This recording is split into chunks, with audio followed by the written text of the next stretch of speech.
This regular meeting of the Carefree Town Council will come to order. Please take a silent roll call. And tonight we have on the phone Councilman Miller, and that is it. So Councilman Hatcher and the Vice Mayor are not here tonight. Okay, thank you. Colleen Rose Curdy, please lead us in the Pledge of Allegiance.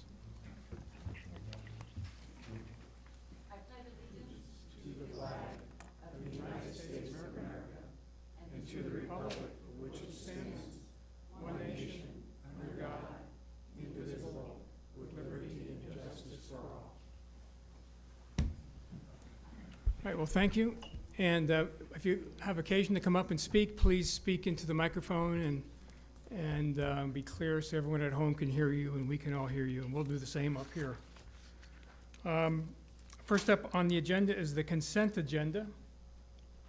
All items listed hereunder are considered to be routine by the Town Council and will be enacted by one motion.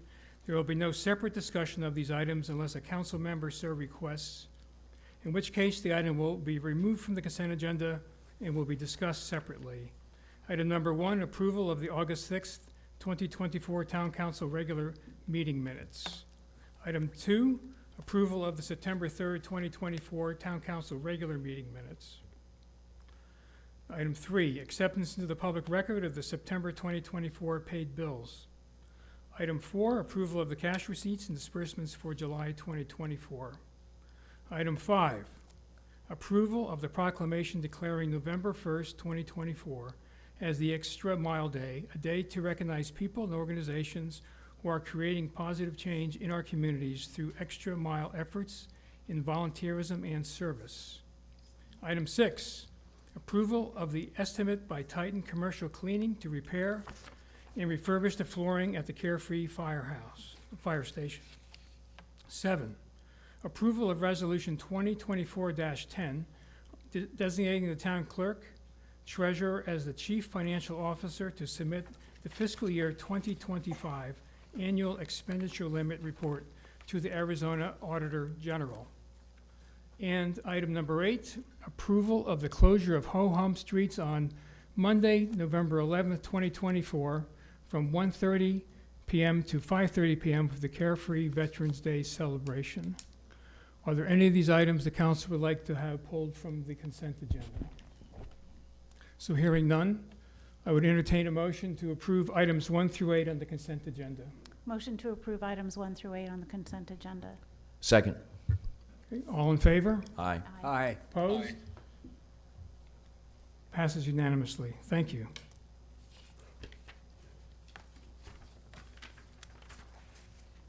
Item number 9 is current events. So on the second Friday, as always, we have Carefree Conversations. This is Friday, October 11th from 9 a.m. to 11 a.m. So Councilman Hatcher and Johnson will join me. On that particular Friday is the farmers market, and all through the month of October, the Carefree Fire Department, Rural Metro, will be in the farmers market to promote Fire Prevention Month. So we may be hanging out with them on that day, but please come out. They'll be there every Friday in October. They'll have a booth or a tent, and they'll talk fire prevention, and I'm sure fire-wise and whatever else you want to talk to them about. Another current event, general election. So ballots should be mailed October 9th. You'll have them. And on that ballot is the general plan. And it's probably, I haven't seen the ballot, but it's probably near the bottom of the ballot. So search it out, find it, and vote. Coffee with the Cops. We've done it once before, and we're going to do it again. In fact, it's better than you thought, because tomorrow is National Coffee with the Cop Day. We didn't realize this. We didn't know. We found out last week, and we promoted it a little bit. But tomorrow, if you go to Black Mountain Coffee Shop, 8 o'clock, there'll be some of our MCSO officers there who work our district, answer your questions and talk to them. But it's such short notice. We're going to bring them back officially for us on November 7th. Black Mountain Coffee Shop, 8 to 10 o'clock. And what's better this time is that Black Mountain Coffee Shop has been built out. So we can actually go inside if it's too hot, or we can do it outside. So think of your questions. You can come tomorrow. You can come on the 7th. You can come both times. It's a great thing to to learn what's going on, and then if you have concerns, to ask the people who really know the answers. Veterans Day, we just approved the street closure for that. But it's Monday, November 11th, 3 o'clock in the Stannis Lincoln Pavilion. And our keynote speaker this year is a gentleman, a U.S. Army vet, a master sergeant, served in Vietnam. He's a POW for 2 years, and he'll be our keynote speaker. And we'll have the usual music and focus on the Veterans Heritage Project Kids. A great event to come out to, and that's on the 11th of November, that Monday. 40th anniversary. So we still have events coming up. And so between now and our next town council meeting, we have a Dark Skies event next Saturday. Our Lady of Joy Church, 7 o'clock. Bring your own chairs. We have an astronomy expert there. We'll have a telescope, a big monitor. It'll be really cool. So I encourage you all to come out. And then we have another Retro Reels on Friday, October 25th, Footloose. So we did our first one last Friday, and it was great. We had about 40 or 50 people there. It was hot, and it still worked. People stuck it out. It was fun. So I encourage you to come. And then on Saturday, November 9th, at the Sky Ranch Airport, we have Wheels and Wings, so classic cars, classic airplanes. And from 10 o'clock till 2, a real family event. It'll be fun. We've done some before. This is a little bit smaller than the ones we've done before, but it'll be a great time for everybody. And then just one last, if you've been walking around Easy Street, you'll notice that the English Tea Room was recently painted. It looks great. And so, we just want to just acknowledge those landlords have really taken the extra step. So English Rose Tea Room, Joe Gimmel, you look at Athens, you look at Spanish Village, and it makes it, when that happens, this makes the town look better. And we've been doing some things ourselves in the garden. You look at what's going on at the firehouse, the landscaping work. So from our side, from the government side, and some from a handful of landlords who have really stepped up, it just makes the town look better, more welcoming. So if you stop in those places and you see those landlords or business owners, just let them know you appreciate what they're doing. Are there any other current events that the council would like to highlight? Okay, so hearing none, that'll close current events. Item number 10, discussion, consideration, approval of an amendment of an agreement for law enforcement services between the Town of Carefree and Maricopa County Sheriff's Office to extend staffing for the traffic patrol car from 6 months to the entire fiscal year.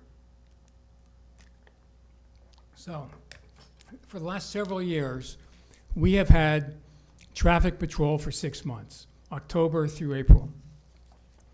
And what we hear more about than anything else is traffic speed.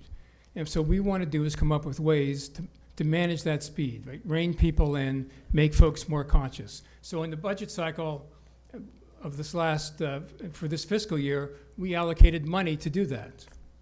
So then we allocated the money, then we went to the county, and the county said, well, that's great, but we can't support it. We don't have enough personnel. And so since since we approved the budget in June, we've been chasing them down, trying to get them to have the manpower to do it. We've worked with Maricopa County Board of Supervisor Tom Galvin, the Sheriff Russell Skinner, and eventually they came to us and they had the manpower. And then we needed to massage the text a little bit, and the county supervisor helped us out with that, and we finally arrived at an agreement that works. And so if we approve this tonight, we will then engage with the MCSO to have 12-month-a-year traffic patrol in our town. It's a big deal. It'll cost us about $10,000 more than it costs us now per month, but my estimation, that's money well spent.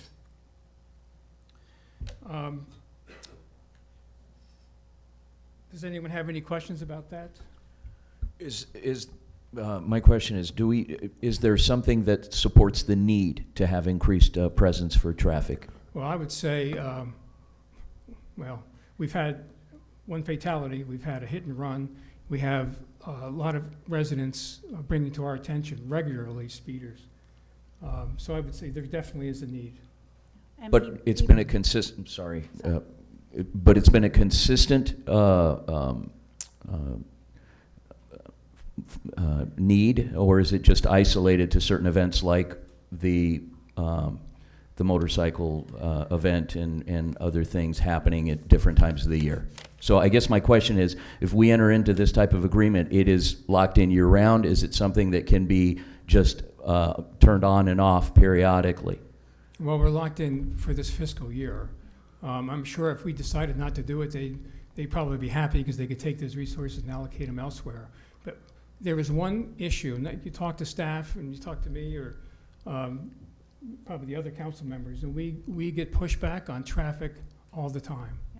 It's a year-round topic of discussion when I'm at the post office, and it's not just speeders, but that is an issue, but it's also people not stopping at stop signs.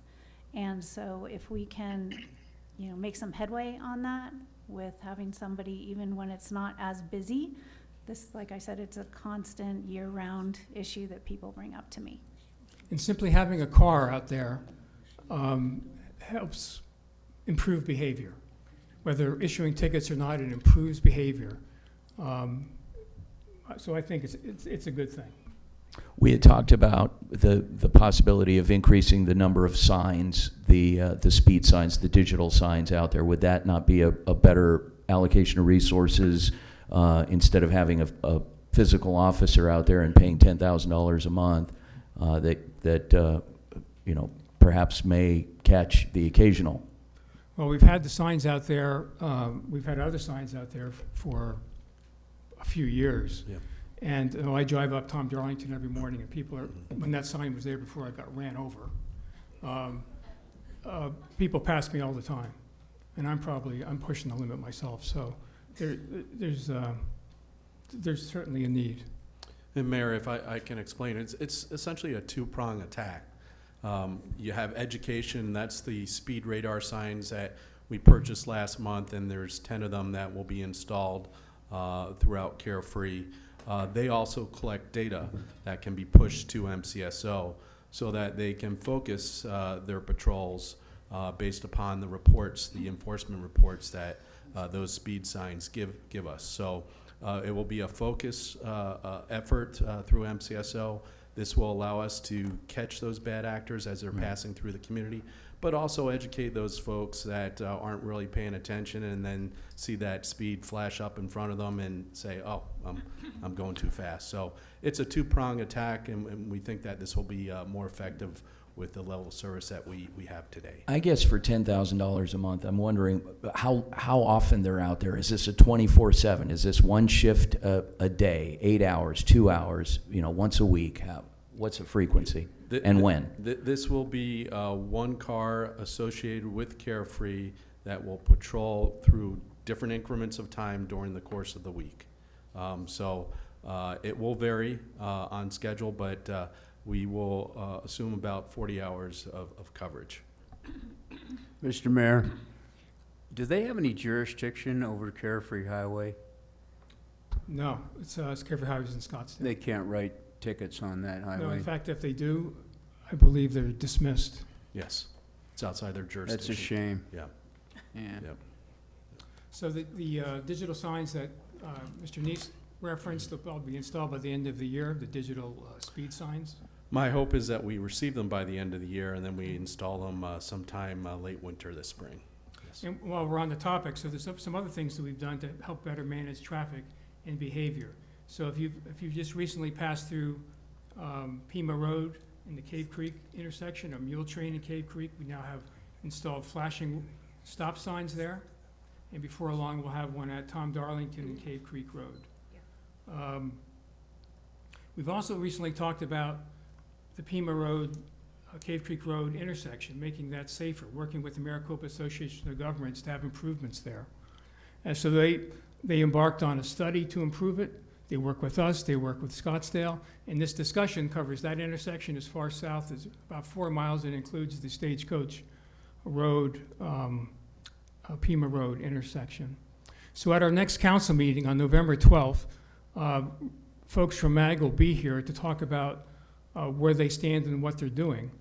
And then on November 14th, they'll be here, and we'll publish the date of the time and reconfirm the date to have a public meeting, the first public meeting. Because whenever we've talked about this, we've said there's going to be public meetings because there's all kinds of, some different solutions, roundabouts, traffic lights, leave it as it is, maybe other things I don't know about. So that'll be an opportunity for you to come to a meeting and share your thoughts about what's going on and what you'd like to see there.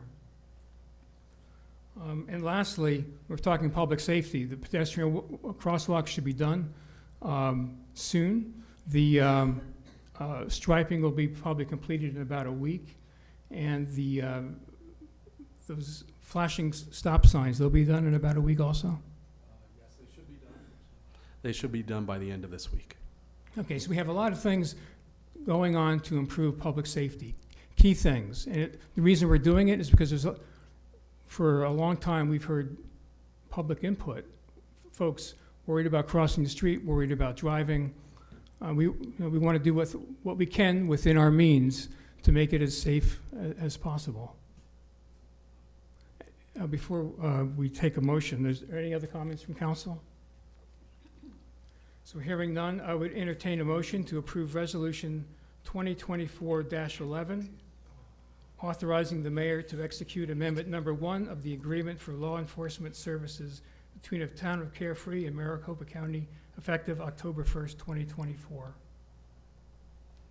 May I have a So I motion? motion to approve Resolution 2024-11, authorize the mayor to execute Amendment Number 1 of the Agreement for Law Enforcement Services between the Town of Carefree and Maricopa County, effective October 1, 2024. I'll second. Okay, any other comments? All in favor? Aye. Aye. Opposed? Nay. All right, so it passes 5-1? 4-1? Okay, thank you. No, 5. We have 5. You. Yeah, I'm on the phone, and we have Rex. No, we're missing 2, Oh. so it's, has the total 5, so 4-1. So I think so, attorney caught it, thank you. Okay, that closes item number 10. Item number 11, authorization of street maintenance capital improvement funds and award of contract to Sunland Asphalt for a mill and asphalt overlay of Tom Darlington Drive, Cave Creek Road from Carefree Highway to Sentinel Rock Road, Cave Creek Road from Scopa Trail to Cave Creek, or Carefree Drive, and the repair, replace of portion of grapevine and branding iron located in the northern part of Carefree to address failing street base. Mr. Neese. Thank you, Mayor, members of the council. This is actually the last phase of the current street maintenance cycle, which will provide restoration treatments to our streets. Future cycles will focus on asphalt replacement and begin on the east side of Carefree and address the residential streets east of Pima Road, as well as those streets around Desert Forest and Savannah Resort. So that's the next phase or the next cycle of street maintenance projects, which are even more expensive. They're asphalt replacement. They're not maintaining our aging asphalt, but actually replacing that. So those streets for those future phases are, in some cases, that asphalt is over 50 years old. This is the last phase of the current street maintenance projects, taken us about 5.5 years to get to this point. As the mayor described, it's a mill and overlay of Tom Darlington from Meander Way up to Cave Creek Road. This section of Cave Creek Road between Scopa Trail on the west and Carefree Drive on the east, and out towards Carefree Highway and Cave Creek Road north of Lowe's and the intersection there, all the way up to Sentinel Rock. The two other sections of street are residential streets. In these cases, there's a simple aggregate that's placed on native, and it's starting to fail. So we're replacing that aggregate there, and we'll rebuild the base of the street with AB and then put 3 inches of asphalt over top of that. So we're actually doing street reconstruction in these two areas of yellow. So that's a section of Grapevine and a section of branding iron. The bid package was advertised in late July. The sealed bids were submitted and opened on September 12th. We actually had 3 companies that bid on the project, which I was pleased with because a lot of these asphalt companies are very busy these days. The bidders were Sunland Asphalt, Copper State Asphalt, and Cactus Asphalt. So the bids range between 2.6 upwards to about 3.6. And Sunland Asphalt qualified as the lowest responsible bidder. As typical in these larger street maintenance projects, a 20% contingency is added to address any unforeseen circumstances. So we estimate quantities based upon the distress. When you start milling, sometimes you have to go a little bit deeper. If you go a little bit deeper, you add to the amount of asphalt that needs to be placed over top. That's why we have these contingencies. So that's just one example why you need a contingency with these respective projects. With the contingency, the overall authorization of funds equates to $3.186 million approximately. The street maintenance funds budgeted for fiscal year 24-25 were $3.35 million, so we're just under that respective budget. Anticipated timeline at this point in time is November, December, with the permanent striping occurring 30 days afterwards. What occurs after council authorizes the contract, awards the contract tonight and authorizes the funds is I sit down with the contractor, go over notice of award, notice to proceed, posting of bonds, and then we discuss timelines.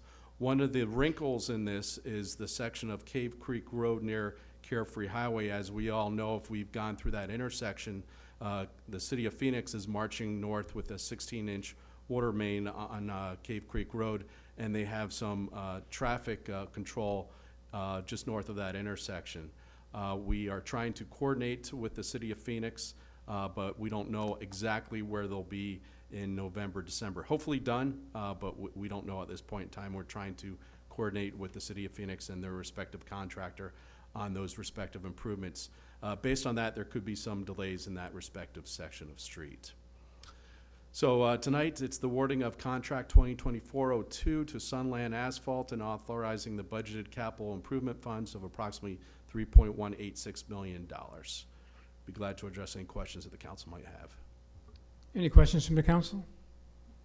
I do have one question. If you go back to that map of, it shows so why does it stop at Sentinel Rock and not go to our northernmost boundary there on Cave Creek Road? So actually, that section of Cave Creek Road stops at Sentinel Rock.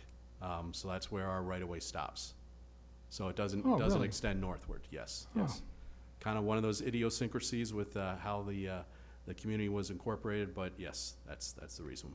Okay, so we will, from Carefree Highway to as far as we are responsible for on Cave Creek Road, we Correct. will Correct. do the job. Okay, very good. Thank you.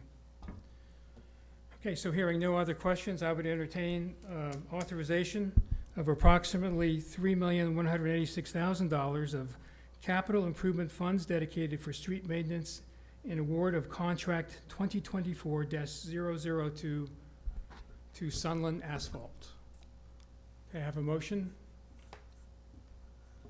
Motion to approve street contract 2024-002, authorization of approximately $3,186,000 of capital improvement funds dedicated for street maintenance and award of contract 2024-002 to Sunland Asphalt. A second, please. Second. Any other comments or questions? So hearing none, all in favor? Aye. Aye. Opposed? Passes unanimously. Thank you. Moving on to item number 12. Review, discussion, and possible action to approve Resolution 2024-12, adopting the notice of intent to enter into a retail development tax incentive agreement as required by Arizona Revised Statute 9-500.11.k with CCS Crossroads LLC for proposed retail development activities known as the Carefree Quarter at the northeast corner of Carefree Highway and Cave Creek Road. Mr. Popelbeck. Yeah, Mayor, Council, I appreciate the opportunity to make this presentation. As you're aware, last year we spent about 4 months going through the economic development work plan, and it was very evident that the community's priority for economic development is the development of the northeast corner of Carefree Highway and Cave Creek Road. And it represents probably the single largest opportunity we have for generating sales tax revenue within the town of Carefree. Obviously, you know, Carefree being dependent upon, or heavily dependent upon sales tax, this is a very important site for us. And so really spent a lot of time working with the owner, Empire Communities, and they have been partnered up with a group called Diversified Partnership. And so what we did was we went through an extensive due diligence process as far as looking at all the site development issues that were related to that site. We all know about there's a wash that runs through the site that creates a significant inhibitor to development. Through that process, both developers put in a significant amount of time, significant amount of effort and money to evaluate this particular site, both in the site development aspects of it as well as building the vertical construction project, to do something that's in accordance with what's been approved for that site for retail development. And so as part of that discussion, it really has come down to the point where after evaluating all of the economics of the deal, the developer basically came back and said, really looking at what the costs are, looking at what the revenue opportunities are for that particular site for them to be able to develop the project, that it really wasn't feasible without some type of assistance from the town due to some of the off-site improvements, as well as the wash improvement that needs to be made on the site, which would maximize our ability to develop the site. And in doing that, we decided that we would work on putting together terms for an agreement that we would eventually take to council. And so this has been discussed with the council itself. And so what we wanted to do tonight is part of the process for going through this agreement process is that the state statute requires that a notice of intent must be made to the public that the town and the council are interested in entering in a development agreement with a developer for the development of a sales tax generating project. And so under state statutes, we're allowed to do that. And so that's what this, so just to kind of frame everything up. So what I want to do is just kind of walk through that process with you, but I wanted to set the table a little bit. Again, here is the requirement. This is actually comes straight from the state statute itself. And really basically what this says is that in order to do this type of incentive agreement where we utilize sales taxes to be generated from a future project to be rebated back to a developer, these are the two conditions that need to be met. And the first one being that in absence of this incentive, that the developer just can't or won't do the project in the time or manner that we would like to see that project developed. The second part of that is that the incentive itself, through the incentive period that you define, can't give away more money than you actually get. And so, for obvious reasons, though I know a lot of other communities have abused that, this is why this exists, right? And so what we're doing today is we're doing a notice of intent. This is not to approve an agreement because the agreement itself isn't 100% completed, though we're at a significant place in the draft where we feel like it's time for us to bring this forward. All the terms have been agreed to in the agreement to date. And so, and then also just to kind of let you know, time is of the essence for us to be able, these development projects are really contingent upon a lot of market factors. And so today I actually do have Sherry Koschel, who is the land development director or manager from Empire. And then we also have Walt Brown, who is the founder CEO for Diversified. And they will both be presenting kind of their perspectives on where they were this evening as well. Just so everybody's familiar with the site that we're talking about, approximately 20 acres. It's broken up into 3 parcels, A, B, and C on the northeast corner. The red through there just kind of shows you, if you looked on an aerial, that's where what you'd see is the wash. I will show you later, or Sherry will talk through the extent of what that wash's impact on this site is pretty extensive, and it really is beyond what's just shown here in the red. And then again, this was rezoned. There was a general plan amendment that was done for this property back 2018, which changed the land use to special planning area. And within that special planning area, zoning was created So that parcels A and parcels B would be commercial that would allow retail, and parcel C would be commercial restricted to office. Any questions?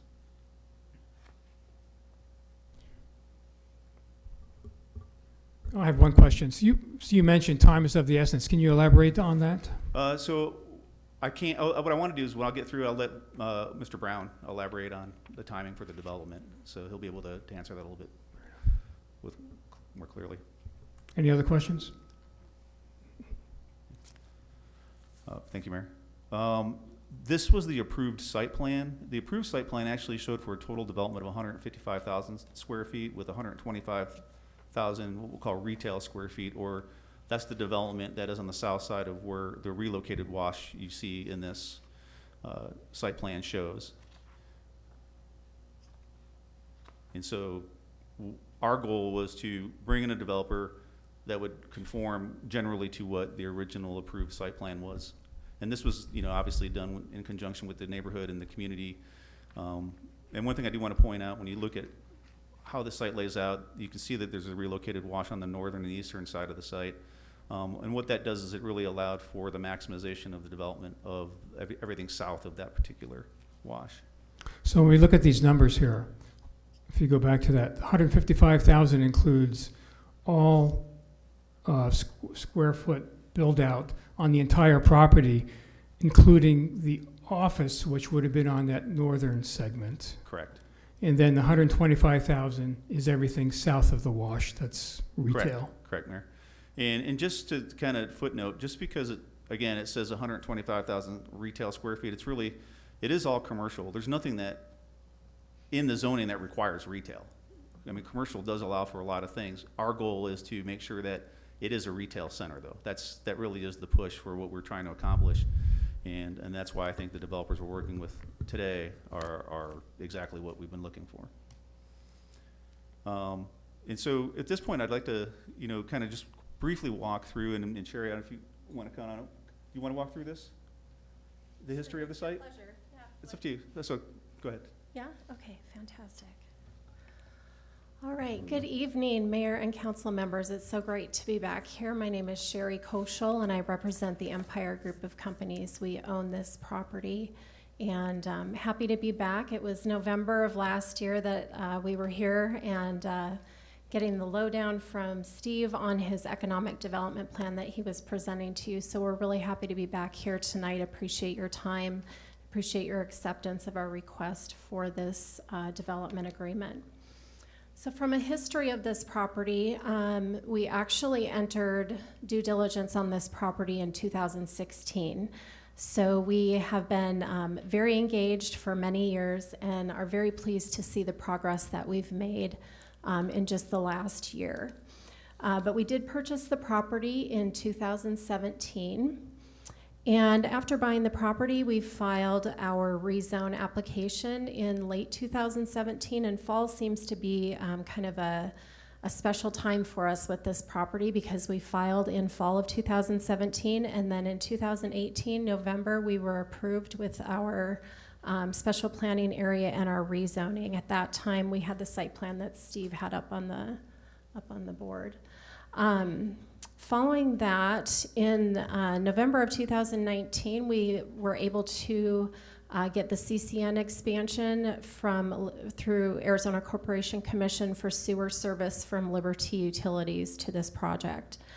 So during that couple of years, we were very diligent, very busy in working at figuring out a way to move this project forward to fruition. Also during that time frame in 2018, we entered into escrow with Eisenberg Companies on solely parcel A, as it shows up there on the screen. Eisenberg, through the course of 2018 into the infamous pandemic and 2021, were working amongst themselves and working with your staff to try and find a way to develop parcel A. Steve, would you mind just going back to show the site plan? Maybe one more.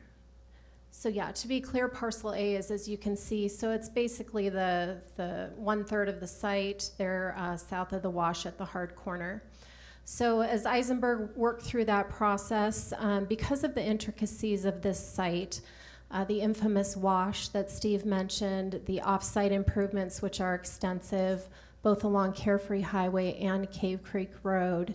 The cost to develop solely Parcel A, and the requirements to actually not just develop Parcel A, but to realign the wash and build all of the off-sites, resulted in a challenge for Eisenberg companies to move their project through to fruition. So they exited escrow in 2021, and very shortly thereafter, we entered into escrow with another company, Thompson Thrift.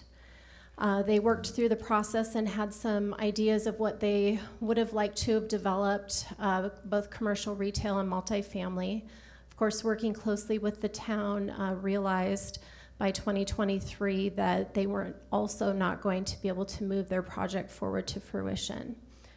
Since then, in 2023, they exited escrow, and very shortly thereafter, our ownership group, for which I'm here representing Richard Felker, and it's his wife's birthday tonight. Otherwise, he very much would have liked to have been here, but he's taking her out for a nice dinner, I'm sure.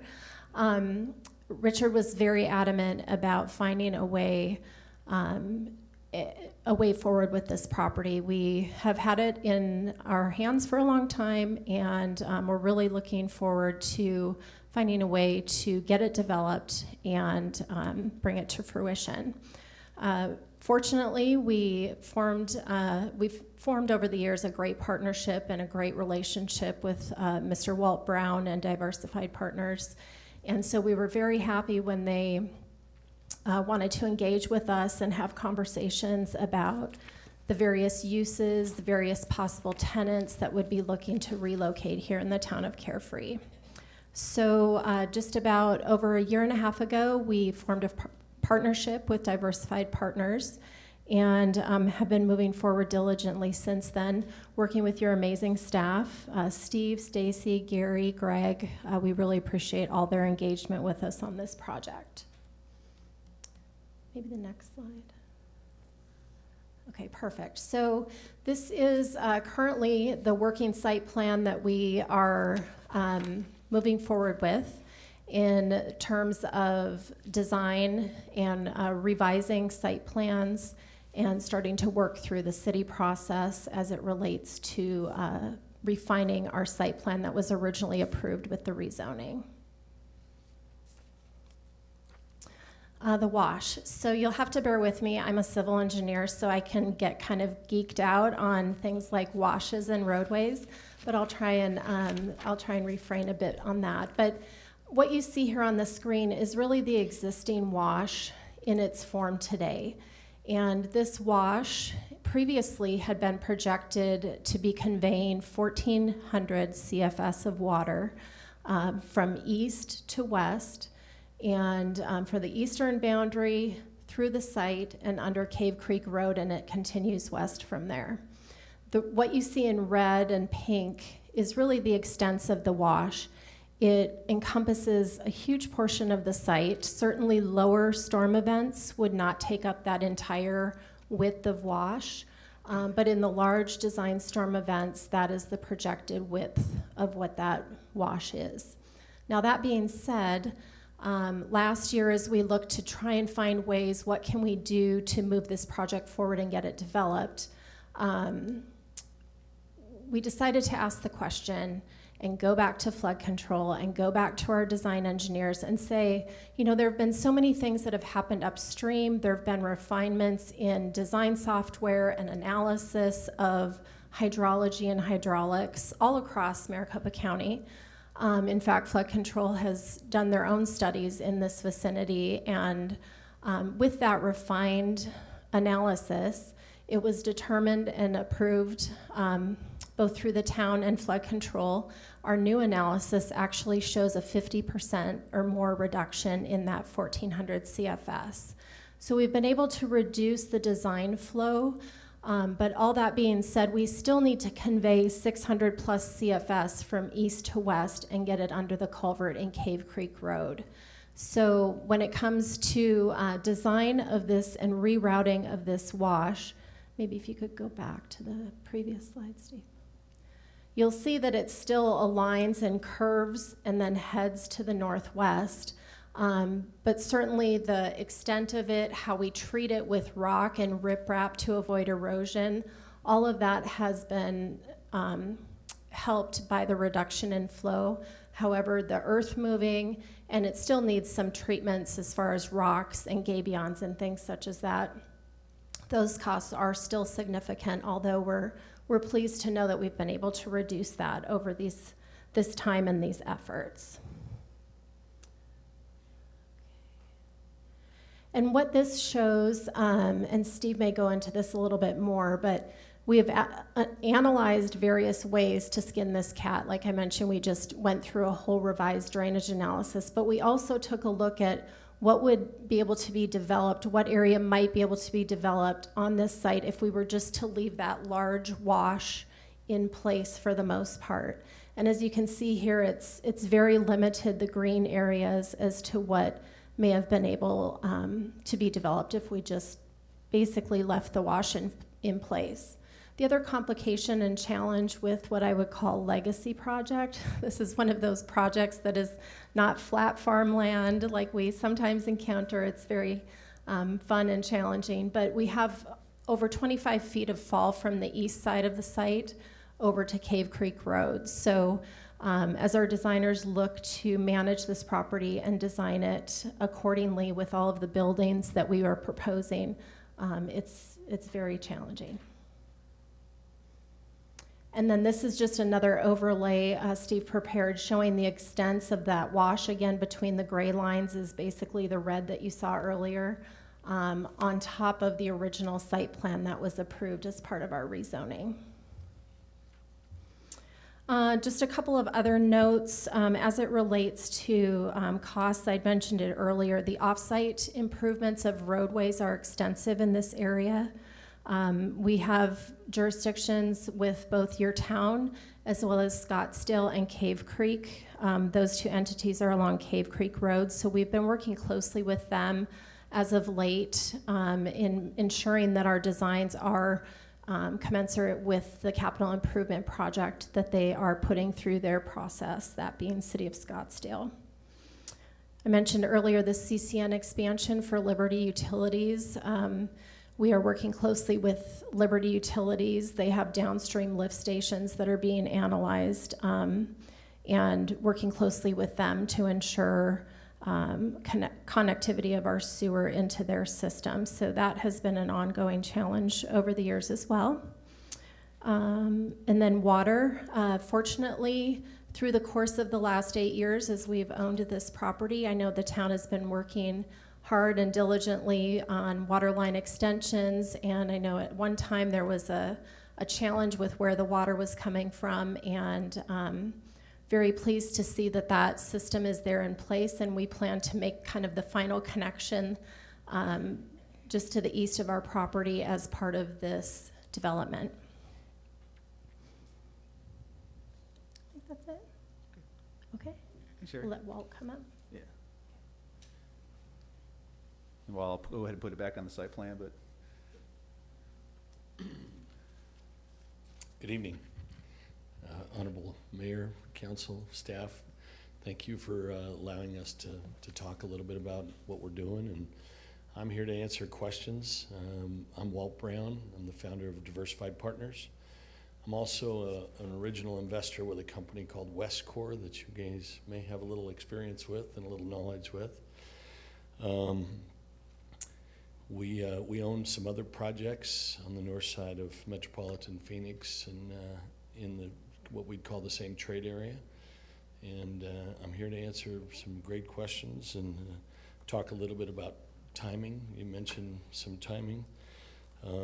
The project itself, and anything else that staff or you guys would like to answer. First question I was asked, it would be the question I directed to Steve, is time is of the essence. Why is time is of the essence, and what's the significance of that? So this intersection to us is really a regional commercial corner. And when you look at what is happening in the area, There is a competitive project directly across the street. When you look at the trade area that it's serving and the density, the population density, as you can imagine, there's a certain amount of tenants that are active in the market, and those projects and those users will analyze the trade area and try to go to the project that has the most probability of success, or the one that is getting city support and zoning support. That project is directly adjacent to the Walmart in a governing jurisdiction. And I can tell you from my staff and my team, my leasing team, the tenant list is good, but we need to strike. We do not want to be competing against people that would like to be in the Walmart Center to the south. Steve, you may have. Yeah, no, yeah, I mean, obviously, you know, from a town's perspective, you know, the goal is for us to be able to try to get development there as quickly as we possibly can. Understanding that, you know, when we look at our fiscal needs, you know, time is of the essence for us. And so, you know, as we started looking at, you know, the development from their perspective and the market's perspective is showing us that time is of the essence. Well, it matches up with what we're trying to accomplish as well. Mark, or Walt, maybe you can just touch a little bit on the work that Marty and Scott have been doing as far as their due diligence and all the effort they put in and the types of tenants and the analysis they've gone into to really evaluate this project versus the costs and kind of how you make your decisions. So. Yeah. So Mayor, we have a team that's been working on this for roughly a year. And Empire, we've got a great relationship with Empire. The ability to convert this site to a developable site has been quite a task. Sherry, her team, and our team, by finding a way to develop much more land, you know, when you take a look and compare the two site plans, that task in itself has been amazing to try to figure out a way to do that.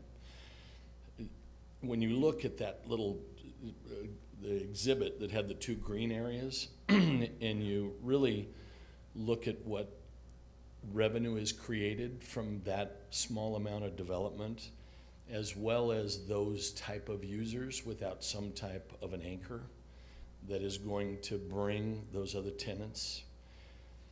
The developability of this site now has changed by the drastic change in that canal system and the flow system.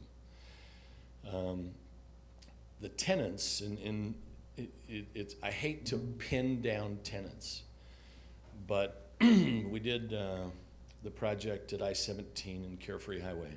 We just put Sprouts in there. We have the project there where it's got Home Depot and Kohl's and now Sprouts, and we have 0 vacancy there. So I hate to be specific to tenants, but we have letters of intent from a list of probably 15 tenants. Our number one focus is to try to get Trader Joe's to locate there. That we've worked hard on that. We've invested in it heavily. We understand their store count and where it fits in. Staff has worked with us to make sure our timeline fits that, because there's some development standards that they've put on us to achieve a hurdle that really is a game changer for the town. When you talk to the neighbors, when we've gotten to know some of the neighbors, try to find that great mix of some service items. Some of those, if we can get Trader Joe's, we're talking drastically, and of course, unfortunately, the chairman just made a drastic change with PetSmart. We think that would be a great addition to the community and a great revenue producer. We got some fantastic breakfast places. We've got some of the light, the yoga type of places, some smaller service stuff, a dry cleaner that doesn't do the chemicals on site. It's just a pickup and a drop off. It's a really great mix of users. In today's environment, to finance and put a project like this together, it really takes an army. And what we have assembled is a good critical mass of tenants. We have a site that historically has been challenged, and Sherry, you mentioned 25 feet. Imagine a site with that distance that has 25 feet from the right to the left, and how you have to stair stack and deal with that from a transition from being able to go to the cold beer and cheeseburgers, or to be able to go to the Trader Joe's and to maneuver internally. So we've tried to find a way to make a asset that the community would be proud of. The tenant mix makes sense, that produces the revenue, and that also has the right safe and accessibility, because it's a busy intersection. And so you've got to address some off-site stuff that really has to be done. You know, the eastbound traffic, we got to get them across there safe. The same thing, the westbound traffic, we got to slow them down enough and get them out of the lane so someone doesn't make a mistake there. The same way on the northbound traffic as well. You've got to do enough decel lanes so that you've got to tie in a bunch of elements to really make a site successful. I have a question. What's the, moving past all this, what is the reasonable expectation of time that you could see retail open there? I think that we can have, if we can get a permit by the end of next year to build, and staff has been great. I think that you're gonna have the first retailers open in 2026, probably third, fourth quarter at the latest. It really helps us, Steve and your team, in communities that are very, very busy in the valley, have been really great and responsive. And when we've come up, because there's lending covenants that you have to deal with too, to make sure that one, you get the leasing expectations, two, you get your pricing, and three, that you can get a timeline that works, because interest carry isn't what it used to be. It's a whole different game nowadays. But I would expect that you would see no less than 50 and probably 80,000 feet under construction the start of 2026.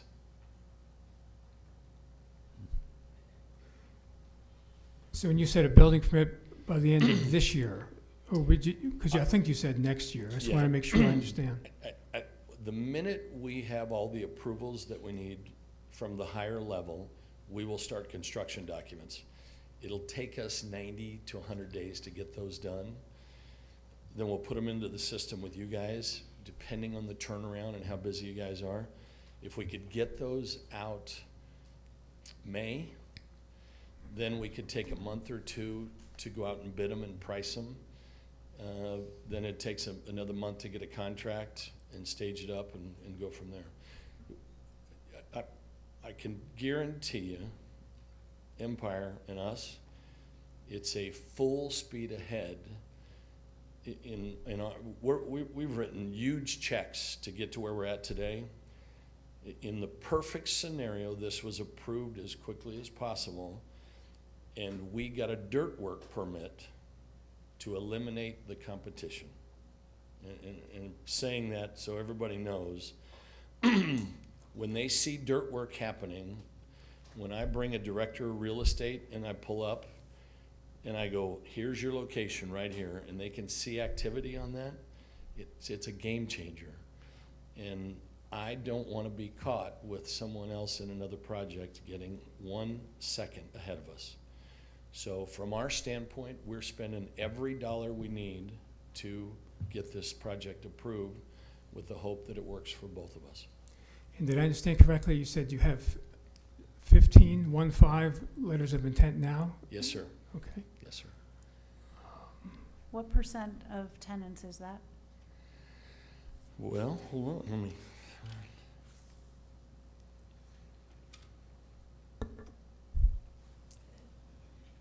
Approximately.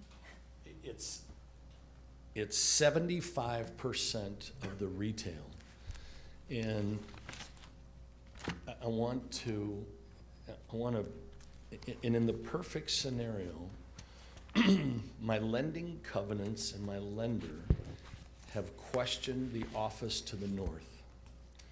And I want to be very transparent on this. I'm not sure there's an office deal to be made there.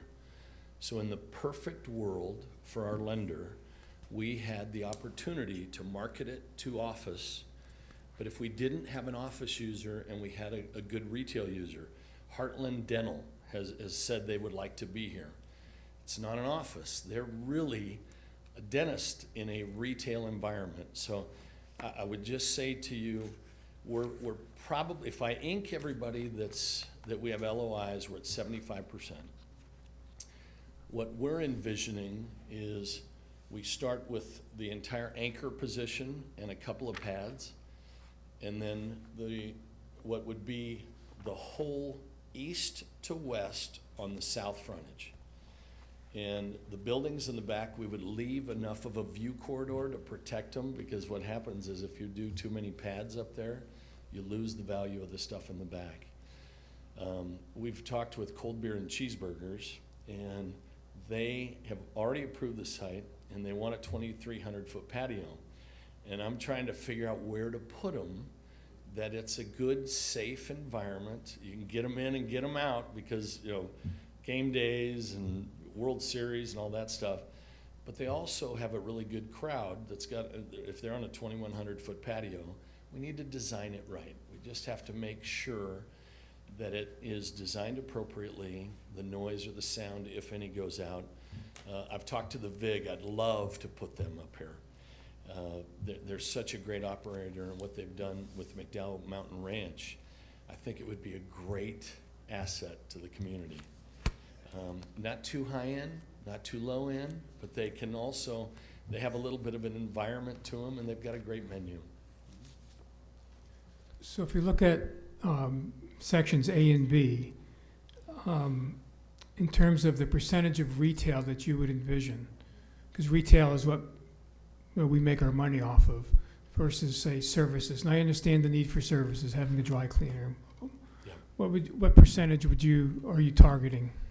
I think that we would have 75% inked before you get to your approvals. Of retail? Of retail, pure retail. Yep.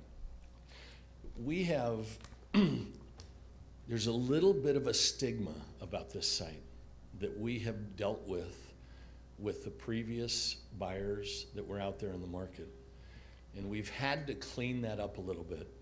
Fortunately, we've got today about $100 million under construction in active retail transactions.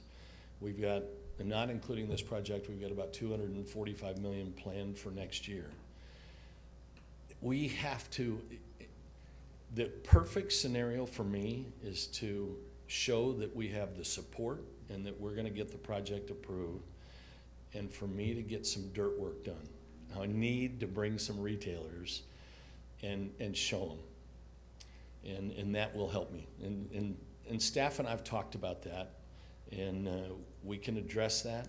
It doesn't have to be a lot of dirt work. It just needs to be when someone pulls up, they go, oh, I see where Trader Joe's is gonna be. Oh, that's my pad right there. You know, just enough to make a difference. Also, when somebody flies in from LA or Denver or Dallas to look at the site across the street, they go, well, wait, what's happening there? Because there's a couple of tractors on there and the dirt work's happening. They tend to want to go to the place that has the off-site issues solved and with the support. Okay, great. Well, thank you.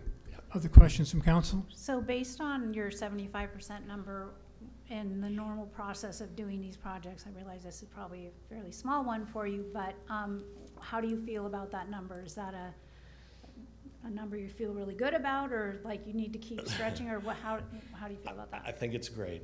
I think when you look at the site plan, if we have a couple of those buildings that are not leased or don't have users, we can keep, we've structured this. Richard, the whole Empire team combined with us have assembled a capital stack that achieves the goals of the city on the minimum footage requirements, But it also allows us, if we don't have one of those buildings leased, we can pave it, park it, and landscape it, stub the utilities to what we'd call kind of a certified pad, and then wait to start on that construction for that specific pad. We'll get our anchor in, we'll get a couple of great corner pads, we'll get the restaurant, I got a text from the guy at First Watch, and he's like, why can't we get this under construction? And I'm like, well, it might be a little bigger than you. But from a leasing standpoint, with the capital stack that we have assembled, we're in perfect shape to make it happen. We entered into a partnership or agreement with the residents behind that parcel to protect them as well. And so how confident are you when you talk about cold beer and cheeseburgers and a patio and being one of the back pads? That kind of frightens me a little bit because there's houses across where that wash would be rerouted. So would it be an elevated patio? I mean, how cognizant are you of protecting the folks behind there? Great question. We've got close contact with neighbors in that community. I see some smiles over here.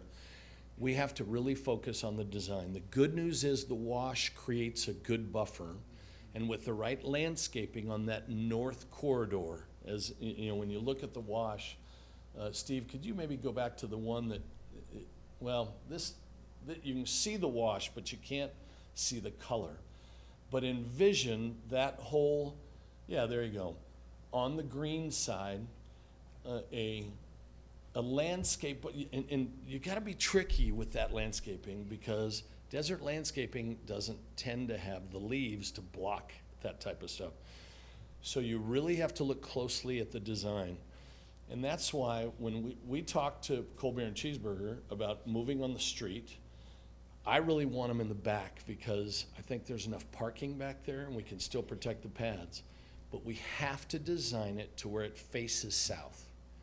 And we can do that. We've got great input from residents. We're here 35 years. We're here to stay. And it's got to be planned right. And in some of that case, we probably want to come up with the right drawing and go see them. Go, okay. Because this is the zoning package that we have gives us a conceptual zoning site plan that we need to be in substantial conformance with. But when you really zoom in on the user, then we got to make sure it's done right and it's parked right.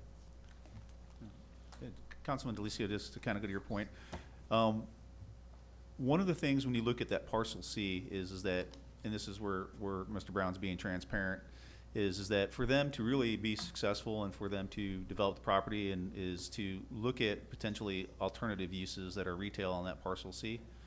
And though I want to state that in this agreement or decision that we're making as it relates to the incentive agreement, it does not specifically allow them to do anything other than the fact that the commitment that we will process any requests that they make, and that their commitment is to go work with the communities and the neighbors to make sure that whatever gets put there is something that would then be approved through a process to amend the conditions of the zoning that prohibit the retail type use. So I just want to let you know that this agreement will not allow them to do that. There is a process for that, but that is one of the things that they will be interested in looking at that would benefit the project, the town, and be in compliance with what the neighbors would be wanting to look at. Yeah, we just recommend they really work closely with the neighbors to sort that out. Yeah. So the incentives that are being contemplated, that are being asked for, that's the ask right now. Yes, sir. Do you expect that to change, or that's the ask? No, it's absolutely the ask. Okay. And number two, this is just a letter of intent to go forward. Notice of intent. A note for us. the Yes, a council, notice of intent, yes. Notice of intent to study this, right? It's a notice of intent to allow the community that you're contemplating entering into an agreement to do the sales tax. Got it. Yeah. Okay, good. Yeah, the language itself is really driven by a statute, maybe, The language is all driven by the the statute for this provision, and it just says, I had it here. Just real quick. It says just under a city or town shall adopt a notice of intent to enter into a retail development tax incentive agreement at least 14 days before approving a retail development tax incentive agreement. So that's the exact language from the statute. Well, I can say that the neighbors are thrilled that you've taken a lot of steps to protect them in the movement of the wash and the building of the division wall, and they appreciate those efforts. Thank you, thank you. Thanks. I do have one question. It's kind of in the weeds, but we talk about this being diversified in Empire, and then there's this LLC, which is in the equation. So how does that fit in? What drives that? So the LLC is consistent with what our lender required, which is Rich Felker and Empire and Diversified Partners formed a single asset LLC that is bankrupt void, that we would be able to get a loan from the bank for the construction funds to build the project. And what they required was a single asset LLC with the two members of it. And that's why you're dealing with it's CCS, I think is the CCS. yeah, and today in the lending environments, they don't want it tied up with any other assets that could potentially have trouble. They want it focused in a single asset LLC that owns the whole project and nothing else. We're not allowed to put anything else in that entity, and it's just one isolated entity. This is common practice. Yes, sir. Yes, sir. Other questions or comments? Well, thank you, Walt. Thanks. Yep, thank you. I've got a comment. Councilman Miller. So, from what I've seen so far, I believe this to be a well-designed project. And importantly, it's designed by a leading architectural firm. This group has some gray hair. And when I was young, working for the first firm that I worked with, we competed against the architectural firm quite a bit. Originally, they were known as Kubitschek Architects, and he's still a principal in the firm. The development company, I've looked at their work, Diversified Partners. They have designed high-quality projects across the valley, and I think they'll do the same for Carefree. I understand that concessions are necessary with most sizable developments.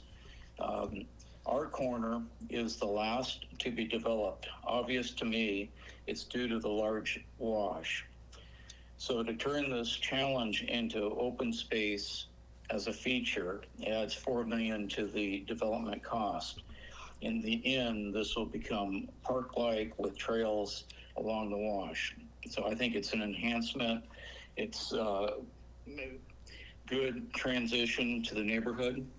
So am I still tuned in here? Yes, sir. Okay, good.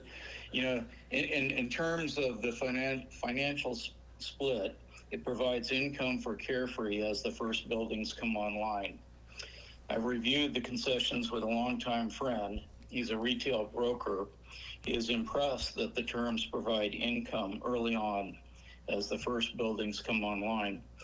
And it does not burden Carefree as we contribute our share to the cost in the agreement. So in my opinion, to not help at this time could mean opportunity lost. So I support helping this development. Thank you. Thank you. Okay, thank you. Any other questions from the council? Actually, just ahead, one other sorry. thing, from a kind of population demographic shifting, that area obviously has a wide variety of customers, if you will, relative to, say, our town center. But how do you view that corner and, you know, kind of the growth that's going out towards 17, or wherever you see the growth, like, how do you view that? Well, we studied that really hard, and the project draws all the way from up north, obviously, and through the community, but really the big draw comes from the south and the lineal side of it. So when you look at our project along I-17 and you do an AI search where they're coming from, they're really coming from Anthem and then to the south.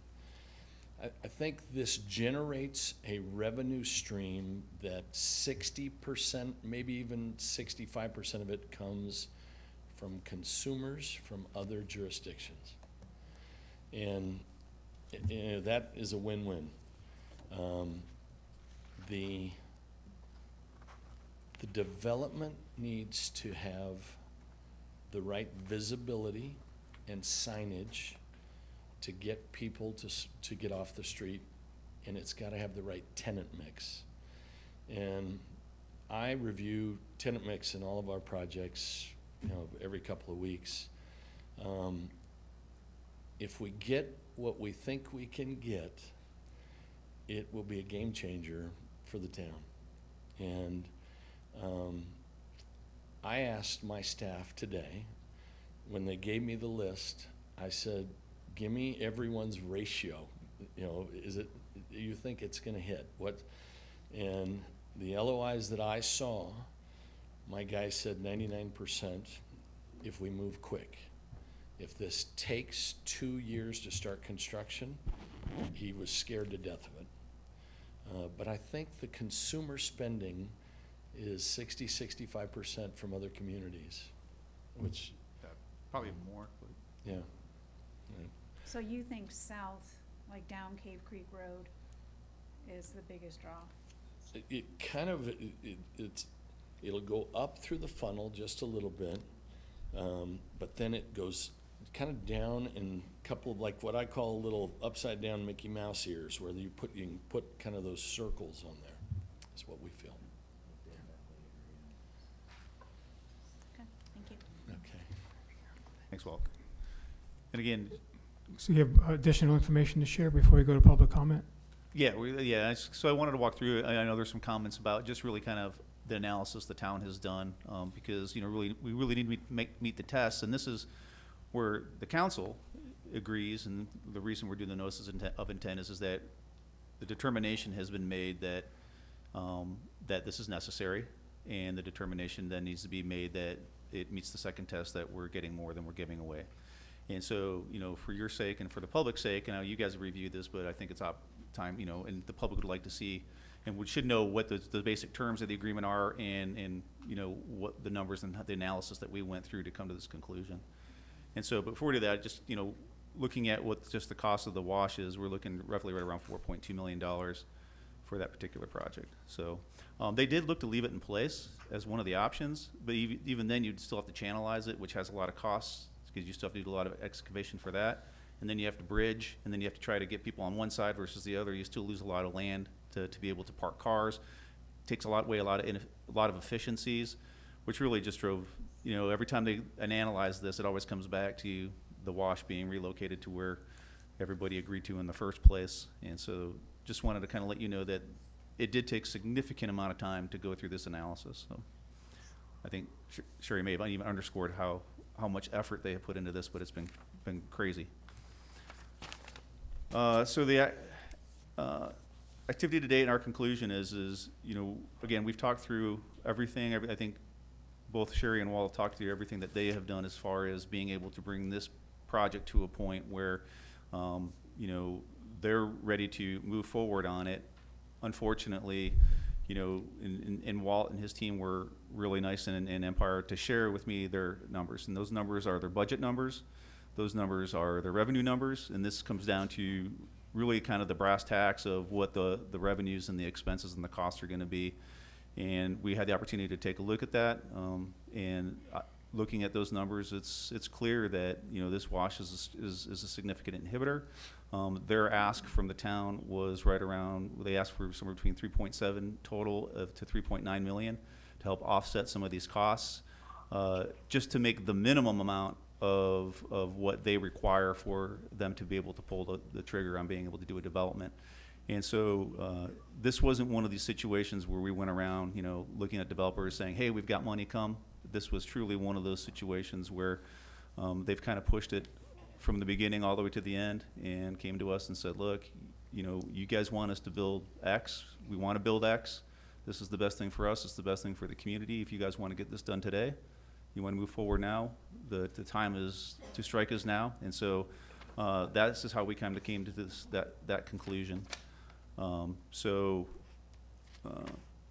from our perspective, and what we've discussed with the council is that, you know, we clearly meet I think the first test of what the state law and the state statute requires for us to be able to enter into this type of agreement. And we think it makes sense for the town in a lot of different reasons. And so one of the things I wanted to just share with you is when I went through the analysis on this is looking at what our forecasted revenue. If you look at this particular site, you know, we've always been telling the public that we see a $1.2 million sales tax, ongoing sales tax opportunity for this site. It's the number we've always attributed to that and what that would impact on our town revenues. And so what I want to show is kind of an analysis that looked at, you know, kind of a net total value, but take it back to net present value using a 5% discount rate. And in looking at the revenue stream with the assistance, if they were to start this project, and day one would be 2 years out from now. If we did revenue without assistance, this was me spitballing, saying, you know, we'll probably delay things by another 7 to 8 years. It could be longer. You know, I don't know, but based on the experience we've already had of going through 1, 2, and then it would be the third developer, I think unless things severely changed in the marketplace, we'd be looking at, you know, trying to figure out what we wanted to get there, and it may not be what we want. You know, like a Thompson Thrift who came in and said, you know, look, the only way we can make this work is to put apartments in, and obviously that wasn't what's going to work for the town on that particular site, as much as we tried. And so what this shows you here is the revenue stream and the net present value based on the assistance. Our best guess, if we didn't do anything and this just developed 8 years from out and kind of developed in the same fashion. And then looking at if, you know, for some reason we didn't relocate the wash and for some reason today they were able to just build on whatever they had. Interestingly enough, this kind of came out to the same amount of square footage that Thompson Thrift was proposing. So you can kind of say that had they built what they were going to build, this would have been the stream of revenue we probably would have gotten through that particular development based on what they were proposing for retail. Because in that particular proposal, the apartments provided absolutely zero revenue to the town. So, any questions regarding this? So year one is basically fiscal year 27, 28? Correct. Any other questions on this?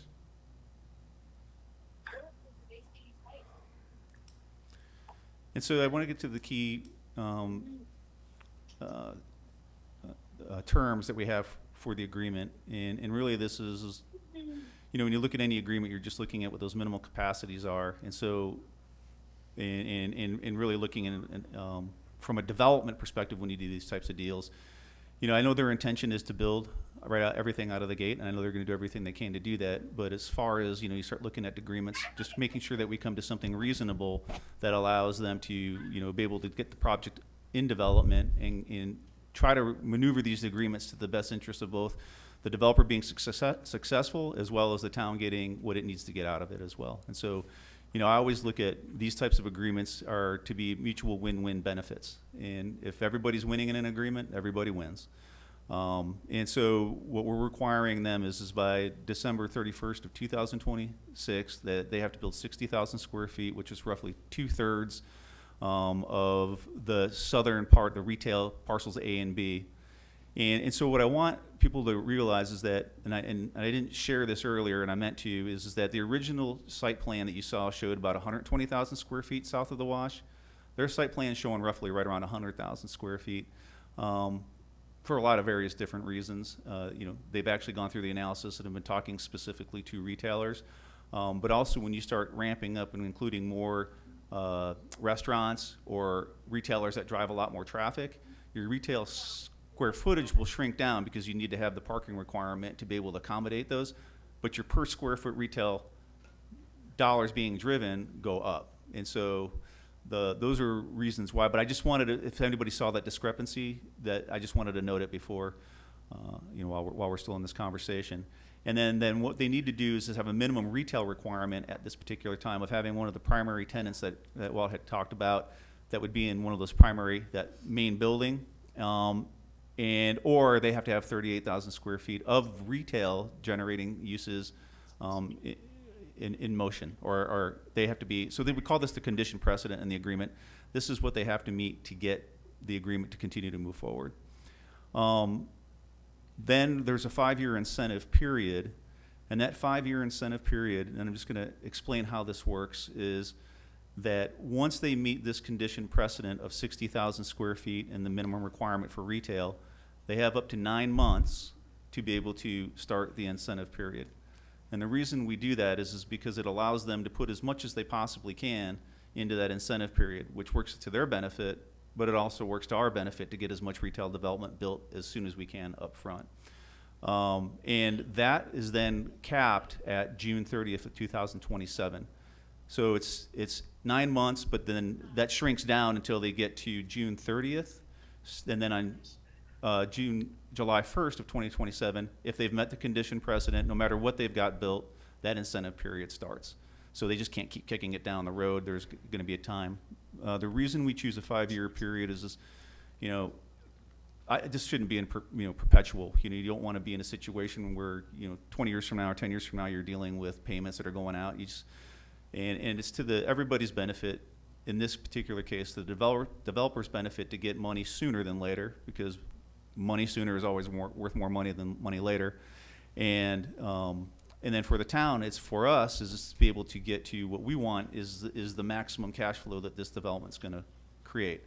And so for us, the quicker we get to not having to pay anything out in this particular agreement, the better, because when we start looking at things that we have in the future, such as our public safety contracts and other things that we're looking at that we need to fund, we want to make sure that we're hitting the maximum amounts at those particular times.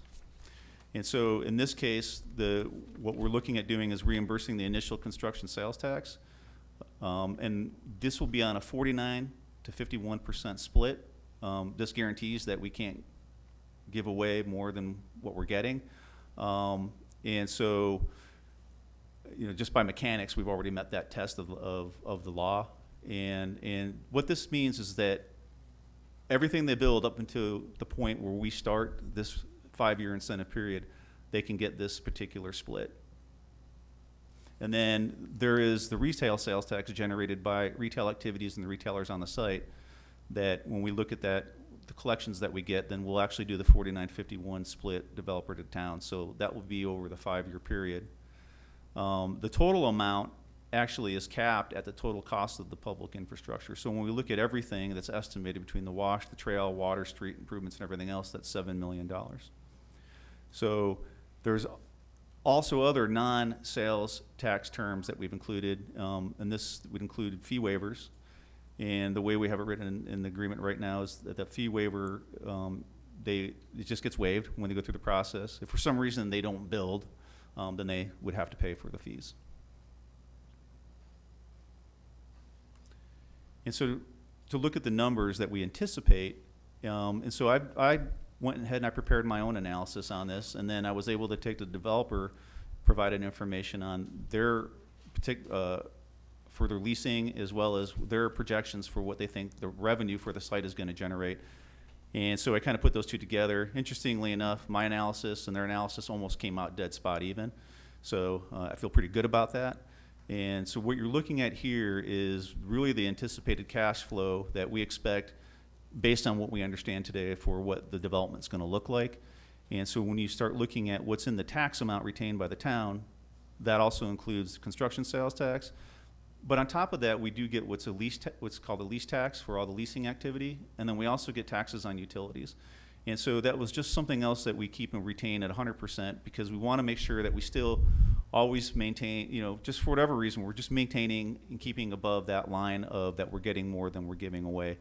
And so that's why you look at some of these numbers and they look a little bit, you start doing the math, are a little bit different. And then when we look at now going through the years, I just assumed they build the office, or let's say they come back with additional retail.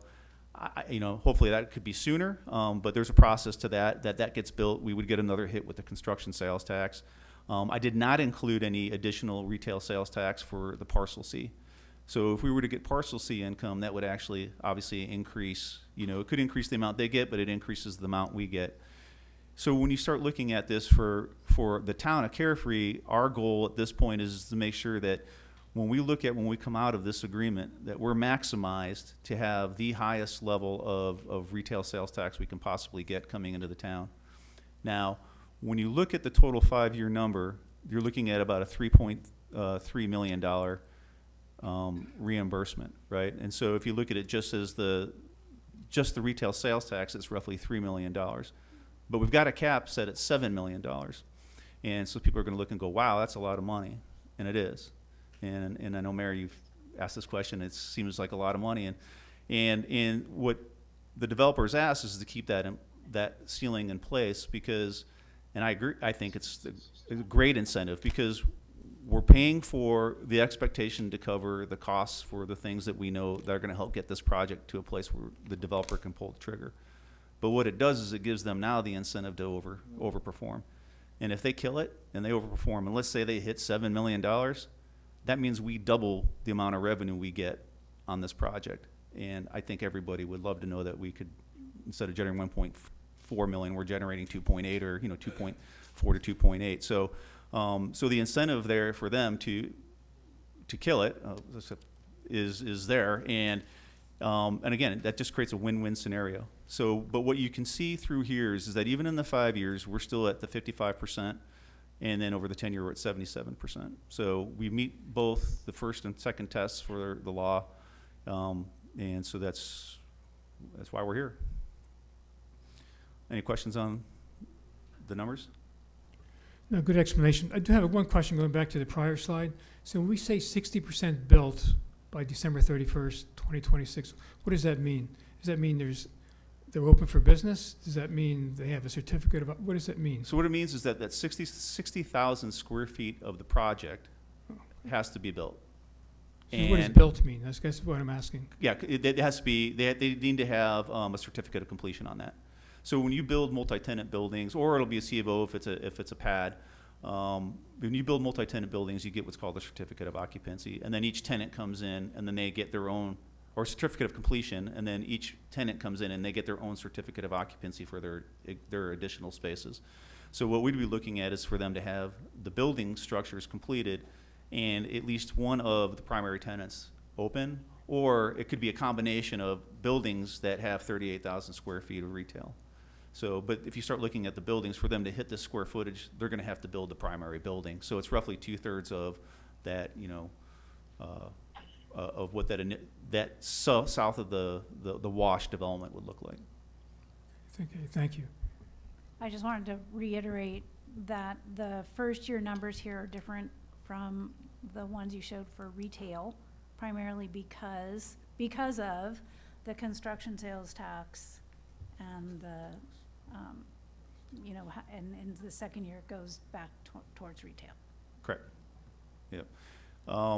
And so the other thing that I kind of want to talk about is the difference between us and a Phoenix or a Gilbert or a Glendale, communities that have their own water companies, even Cape Creek have their own water companies, their own, they manage a lot of the infrastructure, they own the streets. In a lot of cases, and I've done this for other communities. If we wanted to have an area where we wanted to see development, and they had the opportunity and the capital outlay to be able to go just put infrastructure up to the door. And so when you start thinking about this particular site and the capacity of Carefree, we've done a lot to try to be able to bring infrastructure to this site through the water project as part of it, though this developer has to pay their fair share to participate in the infrastructure that's already been built. A lot of communities can just build that stuff and not even have to do these types of things. And they still do these types of agreements. So I really feel like one of the things that we're doing here is being able to do what other communities can do with infrastructure, and we're doing it with future dollars that these guys are going to create. And again, just creating this win-win scenario for us being able to, for them to be able to get the infrastructure completed, and for us not to have to take it out of our pockets today. That's right, so the reimbursement actually comes out of basically the success of the project. Correct. The town of Carefree doesn't spend $1 of any money that we have currently sitting in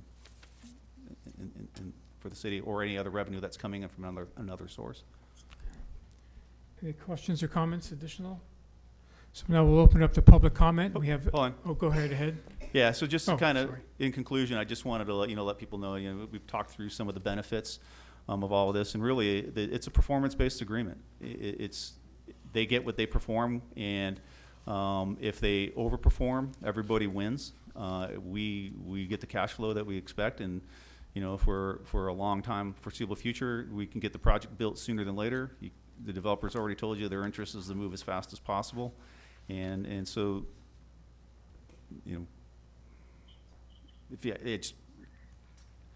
so just one more step is that this is to approve the notice of intent. Beyond this, the state statute further requires that what we have agreed to and the numbers and everything that we've reviewed, as far as it meeting the state law, we actually then have to have a third-party independent review on that as well. And so that third-party independent review is actually underway right now. And so, so our goal is to get that completed probably within the next 2 weeks. We still have to finalize the agreement, and so we're working with the attorneys and with the developer to finalize that agreement over hopefully the next 2 to 3 weeks. And one other thing I didn't mention is on the wash. The developer will be on the hook for the maintenance of the wash, even though it will be public infrastructure. The developer will still maintain it in perpetuity as long as this project is there. So I just wanted to clarify that as well. And then the next step beyond that would then is that, so this vote only requires for the notice of intent a simple majority of council. The vote for approving any agreement will require a 2/3 vote for council. And so our goal is to hopefully take something back in November if we can, because of the timing. In the meantime, our goal is then to also have another additional meeting for the Economic Development Advisory Board on Monday to kind of go through this with the Economic Development Advisory Board, give the community a little bit of time to digest what we've discussed today, maybe even ask some further questions, go through and maybe really have more of an interactive session so we can discuss this. And if there's any additional time that we wanted to devote to any kind of community input, we can look forward towards doing that as well. So this presentation will be on our website? This presentation we'll put on the website. It'll be public, yes. So that means prior to that meeting on Monday, they'll have a chance to review this and Correct. study it and have questions. Correct. And if we need to take our time on that Monday, I know a lot of the board members like to go home, but we're going to take our time because the public needs the opportunity to participate. Yeah, exactly. And the contract itself, when do we expect to have that available for us and for everybody else? Our goal is to try to get something within the next 2 to 3 weeks. I think the biggest issue we've got to overcome, get through now is getting all the exhibits to the agreement nailed down, just making sure that we get those included, as well as making sure we get the maintenance agreement for the wash. We're just finalizing that. Fortunately, that prior to even this agreement, we were already working on a maintenance agreement with Empire for that particular wash, so that conversation's was pretty far down the road already, so we feel pretty confident we can get this completed. And that contract, once it's finalized, that'll be on the website also? Yeah, well, as soon as we can get that, Dennis, I think our goal was to make that contract public, open to the public for review. Okay. And I'd be in favor of having another council meeting once that is out there, focus strictly on that prior to having us Okay. Yeah, we'd have to. approve the agreement. So we just have to look at the rules for creating a special session, or It's yeah, Just call it. there's a couple ways we can approach that. So Okay. Okay, any other questions before we go to public comment? Okay, very good. So first up, Mr. Mike Braun, and I just ask that come on up, state your name, and limit your comments to 3 minutes. Thank you. Mike Braun, I live on Pima Road. First of all, before getting into this, I would like to thank the council very much for acting so quickly and for Gary Neese acting so quickly in putting up the flashing stop signs. They're working. They're there, and it's greatly appreciated by the residents in that area. My questions, really, you've answered some of them, or most of them from the standpoint, there will be another public meeting on this before anything is signed. Is that correct? Okay. Secondly, in the site plan, that was approved back in 2018, okay, which I wasn't even a resident back then. I am curious as to why there is office space in there. Right now, office space is very vacant all around. So it doesn't seem to make any sense to me or to a developer to build more office space. So there must be something else that's going there, because we aren't going to build office there. That's just not going to happen. So I'd like some comments on that. Okay, thank you. Can you comment, please? Mayor, members of the council, when that was site planned, obviously, we worked through the residents. The residents wanted a quiet use that backed up to that area. In addition, when we worked through Empire, we looked at the visibility of that respective parcel C, and obviously, it doesn't have as good of a visibility as parcel A and B. So the developer at that point in time was resigned to look at offices and a quiet use and work with the neighborhood to then delineate that as offices. So I agree, there is a glut of offices. Obviously, there's a lot of more people working from home. The pandemic changed things, so that was an inflection point, and certainly we should look at the relevancy of offices there and whether we could get something that is more tax productive, but yet also honor what was promised to the residents back then. So look at some type of quiet use. So is there a happy median? That's something that we have to work through a process with. Yeah, I'm sure the neighbors certainly influenced that outcome at the time. Yes. No question. And when we move forward, they're part of that discussion and we'll respect what they think. Okay, Ms. Diane Roth.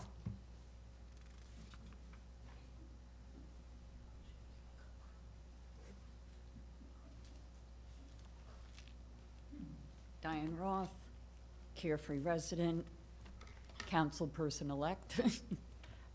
So I have some questions. Who were the other developers? You said Thompson Thrift was one. Were they offered the same incentives you were offering to the new to Diversified?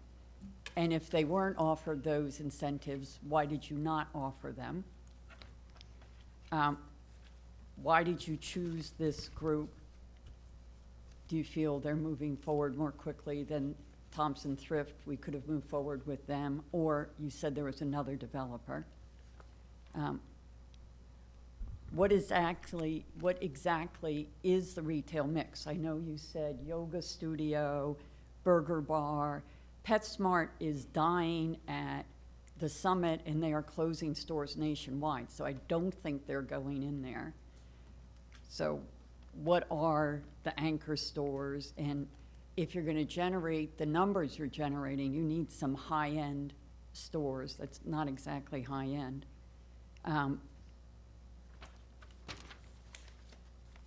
And with the wash, what other towns have dealt with washes, and have they done the give back? There are tons of washes all over Arizona. I've had to deal with one on my sister's property, so I know a lot of what they entail. So did you ask other towns what kind of give backs they gave in dealing with washes with development? This is not the only development in the state of Arizona with a wash in it, I would bet money on. So have those questions been asked? Do other towns give this type of give back? And why is the rush? You have an incoming council members coming December 3rd.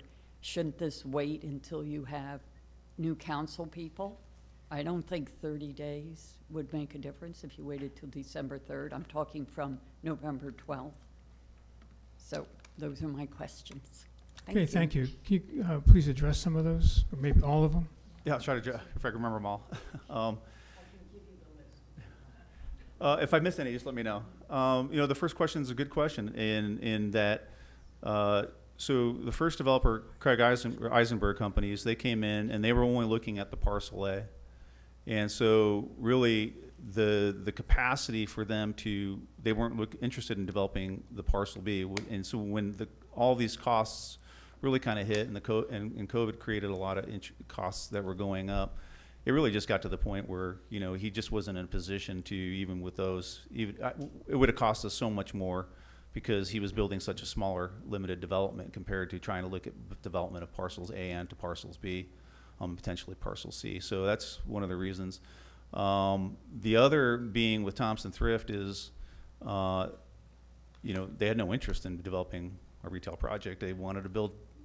Their way was to come in, and they felt they could monetize it by building apartments. And this kind of goes back to this. We didn't market incentives. So we didn't go out and go, Mr. Brown, I've got $3 million. Come here and build on our site. He said, hey, you know, we went to the developer, Empire, and said, look, we think the best interest for you guys is to look at a way for you to develop the site yourself. And they engaged the diversified partners.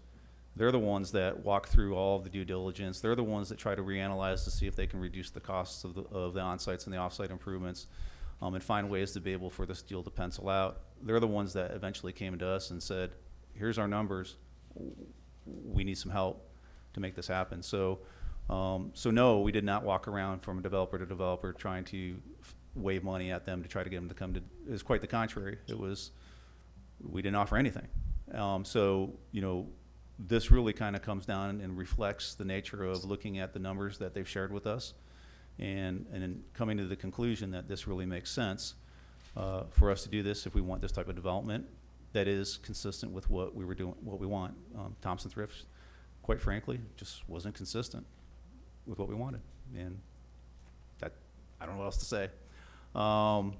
You know, do other communities do this? Absolutely, all the time. They do it for less reasons than this. I've personally worked on deals for Peoria where a car dealer comes in and says, we're going to go here or we're going to go next door. Give us money.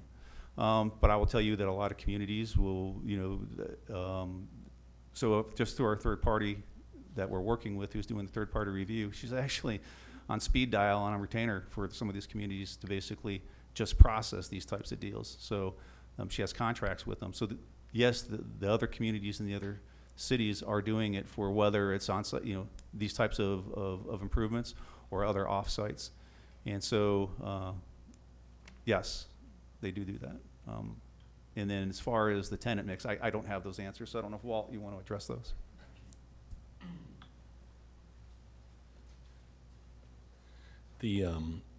I have a letter of intent from PetSmart signed by the head of real estate. I have negotiated 2 sets of terms with it. We were reached out by them for the site. It wasn't us talking when they found out. You know, I'm not sure that they're closing the summit. You may know a little bit more about what they're doing there, but it's definitely serving a trade area up here that has a need, according to them. We have given Trader Joe's a letter of intent, and I have seen the 15 other letters of intent. So we wouldn't have spent $1 million already if we didn't think this was here and going to happen. Okay, thank you, Walt. Is there another question? Anything else I was missing? Ms. Roth, did we answer all your questions, or? Well, I just said it is what they're offering normal for towns our size. So are other towns doing the same type of give back we're doing? Yeah, I said that. Go ahead. Yeah, I mean, other Elaborate. towns doing. Yeah, other towns do this. Same percentage, I mean, it's a lot of money. Yeah, yeah, yeah. I would say. Comparable to other towns our size, not talking about bigger towns. It's okay. They're flush. Yeah, I mean, it really just comes down to the Thank you. development. So it's not the size of the town; it's the size of the development that you're working with, and it's the need for any particular development. So, you know, to say that we're going to scale it based on the size, and you say, well, then we'll just scale this down to being a 5-acre little community, you know, commercial site. The size of the site is the size of the site. And in other communities, they have other opportunities to be able to use public funds in different ways that we just don't have the resources. They can just build the infrastructure. They can build it ahead of time and say, it's just part of our capital improvement plan. And that's what they do. They'll build a full street improvement, and they'll get the ability to have the advantage of having a full street improvement without having to pay for it. They'll build the water line, they'll build the sewer lines, they'll cut other kind. They have that capacity that we don't. They'll spend the money out of their pocket up front to be able to get these types of developments. And in some cases, they'll still do these deals because they're competing against the next door neighbor sometimes, or they just want to get that particular development. So in this case, this is truly an opportunity for us to put the cost of this really on the performance of the developer themselves. Yeah, I think that's a big difference. So big cities and towns, they can reach into their CIP budget and do things with the monies they have in the bank. While we cannot, and the approach we're taking is all based upon revenue generation. Correct. Because they're still going to build the improvements. Their ability to get repaid for those improvements is going to be their capacity to generate revenue on the site. Okay. Thank you. Mr. John Nimsky.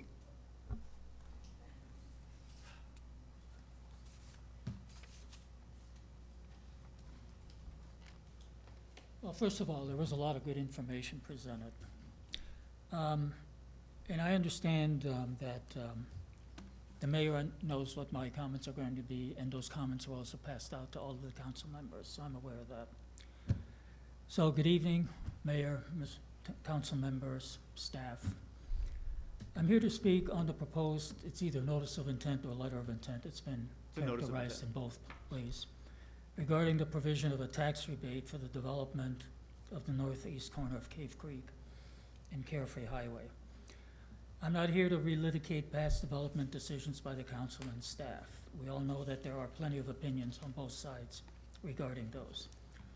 But I'm here to remind staff and the council that Carefree's advantage when it comes to economic development is that it's carefree. It's not Scottsdale, it's not Peoria, it's not Surprise, it's not any of the other places.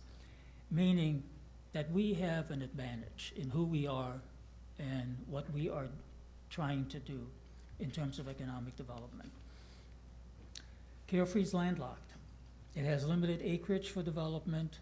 Its current retail options are located in the center or on the periphery. Said differently, Carefree enjoys an advantage and some leverage in that there is very little open land for development. And that leverage should be exercised to achieve the fullest benefits to the residents of the town and should not amount to a giveaway. To be clear, I'm not an opponent of economic development, as Steve knows, if such development provides the town residents with the most bang for the buck, and if such development addresses an existing need. Now, I saw the numbers, and they're very impressive. The problem is, I don't know where they came from. You know, I didn't see any studies of throughput, foot traffic, that's expected. You know, what are the assumptions behind those income numbers? There are legitimate reasons for offering incentives for economic development if such incentives are justified by a multiple return of the initial investment to the town over time. In that way, it's no different than if you do investment and you expect a certain IRR. Whether it's 2 times, 3 times, 4 times, it doesn't matter. I didn't see that anywhere in this presentation. I don't have the information to suggest that the contemplated mixed-use development warrants incentives. I don't know if they do or they don't. It hasn't been tested, I don't think. At a minimum, the council owes it to the residents to provide assurances using verifiable data, and again, that includes the assumptions behind an impressive display of income. Don't know what that's based on, though. That any financial participation is in the best interest of the residents and supports the long-term vision of Carefree. Oh, please wrap it up. Oh, okay. The LOI is proposed by the town and the staff, and as I understand it from its reading, is to enter into a retail taxing incentive agreement with the LLC and that such development would create more revenue than cost. I always talked about the fact that there's no real information included as to how those revenue numbers came about. Finally, my last point is really, the new council will be seated shortly, and others have commented on this. And given that the new council would have to live with the consequences of this, it seems to be in the best interest of the Carefree residents to allow the new council to weigh in on the particulars of this proposed agreement before final approval. Okay, Sorry thank if I you. ran over. It's okay, thank you. So can you speak to verification of numbers and? Yeah, so the numbers we use is, so the way I base things are on industry standards. And then, there's a lot of retail resources that we can go to that allow us to get whether it's the Urban Land Institute, or other organizations. And so, as being an expert in the field for 25 years, you learn where to get this information. And then it just comes down to matching those numbers up with the actual numbers that were provided by Diversified Partnership. They're the experts, right? They lease this stuff all the time. They know what their leasing numbers are. They know what these they're the experts in the field of being able to provide this. So when their numbers match my numbers, I feel pretty good about that. And then we do have a third-party evaluator that's an expert in this as well. That's she'll look through all of this and verify everything. So, and she's already been asking a lot of questions. So, as part of the state law, you actually get the third-party evaluation on everything, and so she'll come up with her own numbers, and we'll see where they stack up. Okay, we'll look forward to that. Thank you. Mr. John Mattis. Oh, can I Oh, ask? so, can go I ahead. add something? So Steve, though, there are models that you use for, the square foot of a building and kind of averages, and that gives you an indication as well. Because there are no facts about the future, so these have to be assumptions, but. Correct. It's pretty easy. If you just go out and you can start looking at what average per square foot revenue would be for a particular type of user or retail in general, or you can even distill it down to just a regional shopping center or neighborhood shopping centers. And so, all that data and information is pretty easy to get to. And so that's how, you come up with a lot of these types of assumptions. When they did their analysis, they looked at it as by specific users that they intend to have on each specific space. And then from there, you can actually then evaluate looking at the averages of what the average per square foot amount of revenue expected to be generated from these uses would be. So it's, everything seems to be lining up with what the original expectation was for this particular site to what the actual numbers that they're showing projected to be for this particular site based on the types of use and users they're looking to have. Okay, great, thank you. Mr. Mattis.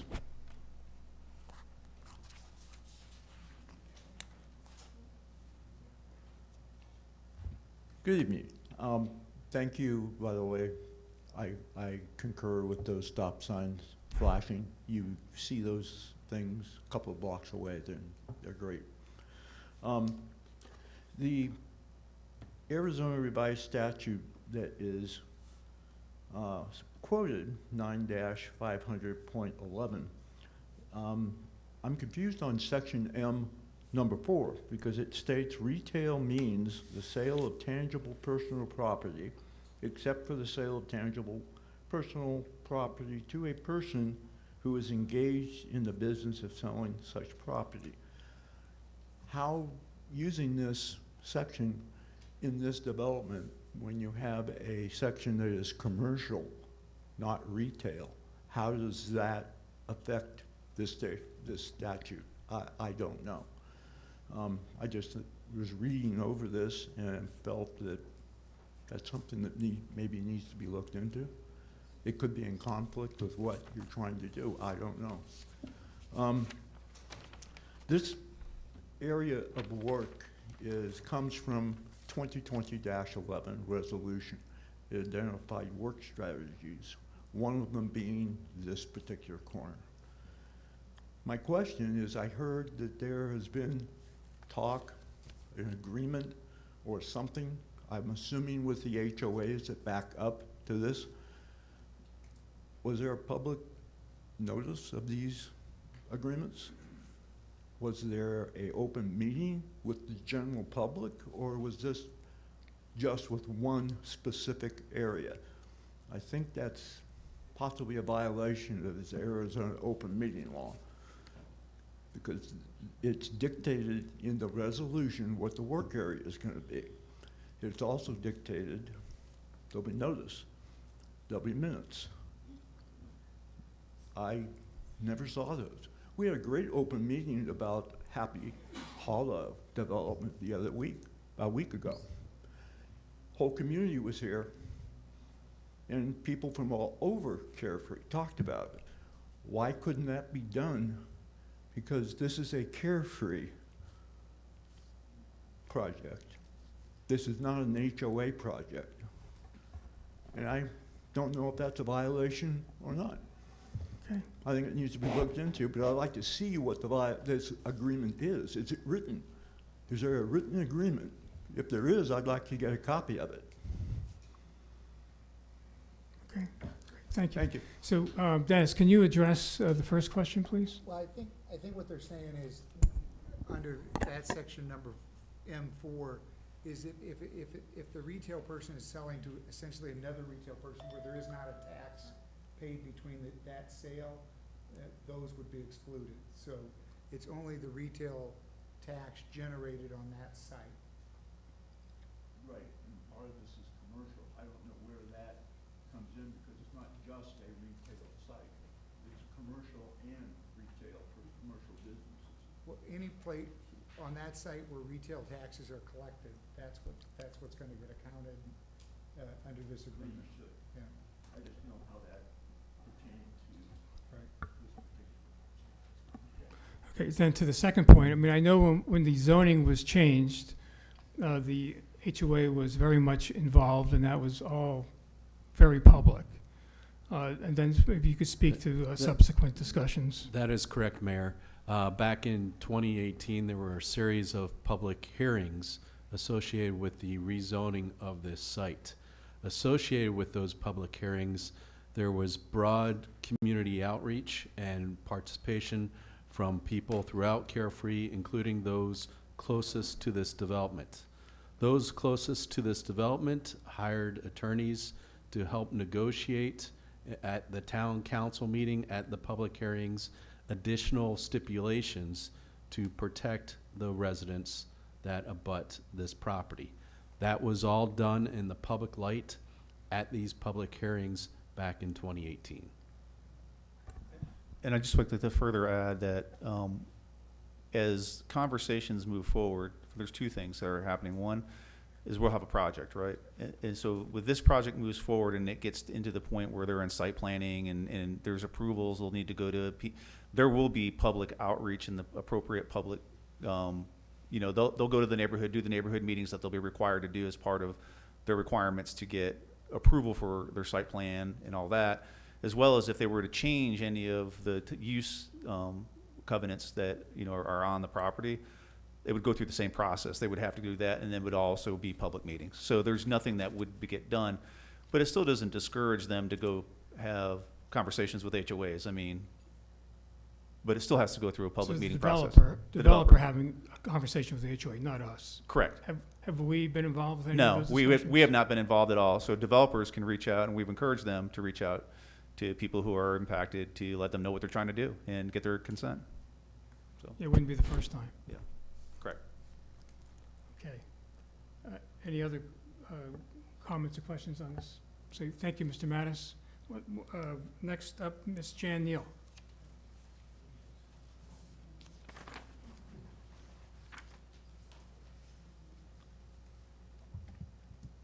Good evening, Jan Neal, Eagle Claw Drive.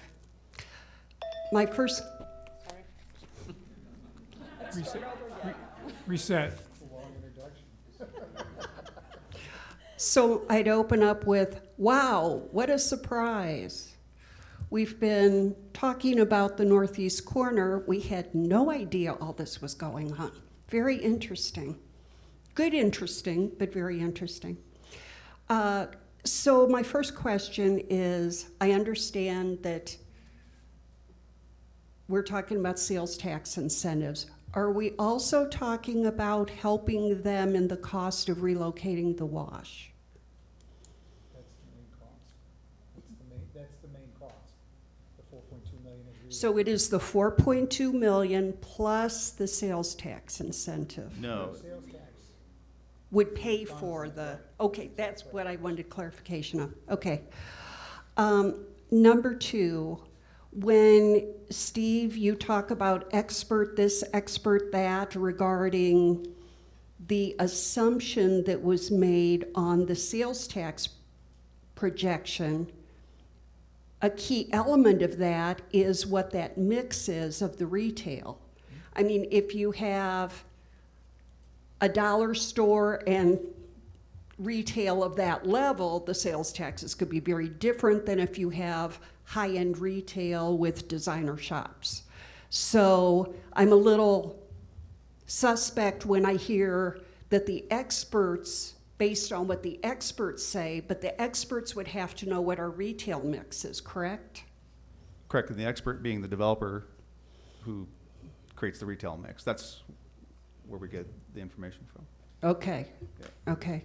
Can you share any additional information on what that retail mix is and what the percent of restaurants would be in that? That would be a question for the developer. And he walked out. Sherry, yeah, can you shed some light? Yeah, I'll Yeah, yeah. finish my questions. Thank Yeah, you. the clock's ticking, I better hurry up. Give her some extra time. Okay. So what happens if the economy tanks? Just laying it out there. And then is Cave Creek incentivizing their developer? Do we know that? Or do we know what they're doing? I know they don't have a wash, but I don't know if they're incentivizing their developer. Okay, okay, let me see if I. So I guess my major concern is the assumption that those spreadsheets were based on, because that really tells the whole story. I mean, if the initial assumption, it proves to be incorrect, then all of those numbers fall apart. Thank Okay, you. well, thank you. Yeah. Sherry, would you like to make a comment, please? Thank you, Mayor, Council. Ms. Neal, thank you for your question. I will do my very best as the civil engineer up here. As it relates to the mix of retailers, Walt had indicated that we have 15 letters of intent that we're moving through the process from initial discussions through letter of intent all the way to getting a lease, intended lease signed. And as it relates to number of restaurants, there's perhaps 6 or 7 of those 15 that would be restaurants at this point in time, from what I gather from the diversified team. But they're continuing to market it to anyone and everyone who's a retailer. So that list can ebb and flow as it relates to what our needs are for filling in the site plan and making sure everybody fits in and that we can actually come to an agreement. So letter of intent being, this is what we would intend to do, and then as far as developing the site, and then the retailer would come back and say, here's what we're willing to pay for a lease of so many square feet. And sometimes those negotiations don't always match up, right? And you work through that negotiation process. So there are some that have come and gone over the course of the last 9 months. We probably had a list that was more like 25, 30, 35 different retailers that Walt and his team had reached out to. So right now, as it stands, we have the 15 solid that we're working hard on. I say we, meaning the diversified team. So as that shakes out, as we get people plugged into the site plan, that will come to fruition. And then, of course, once we have a comfort level with those users, certainly have leases signed, then we can be very much more transparent and more open when both us and the leasee are comfortable with us making announcements officially. Are we talking about the middle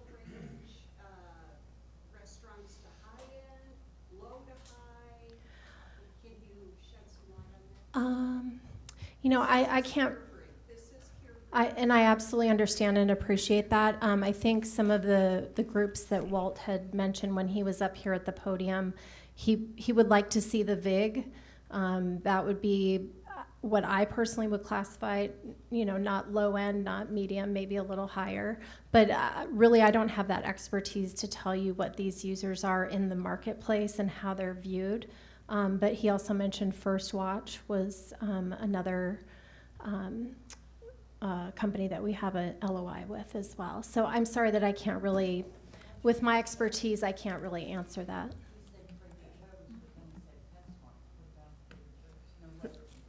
The way that works is, it's designed to have essentially two anchor tenants.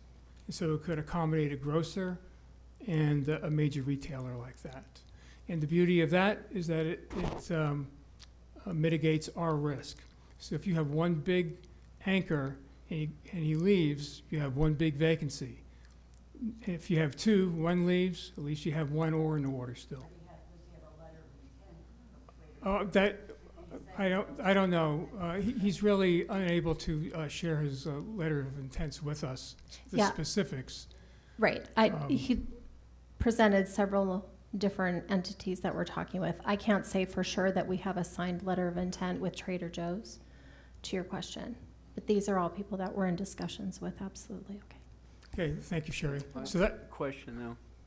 But in the agreement, you're highly incentivized to have taxable entities on that property.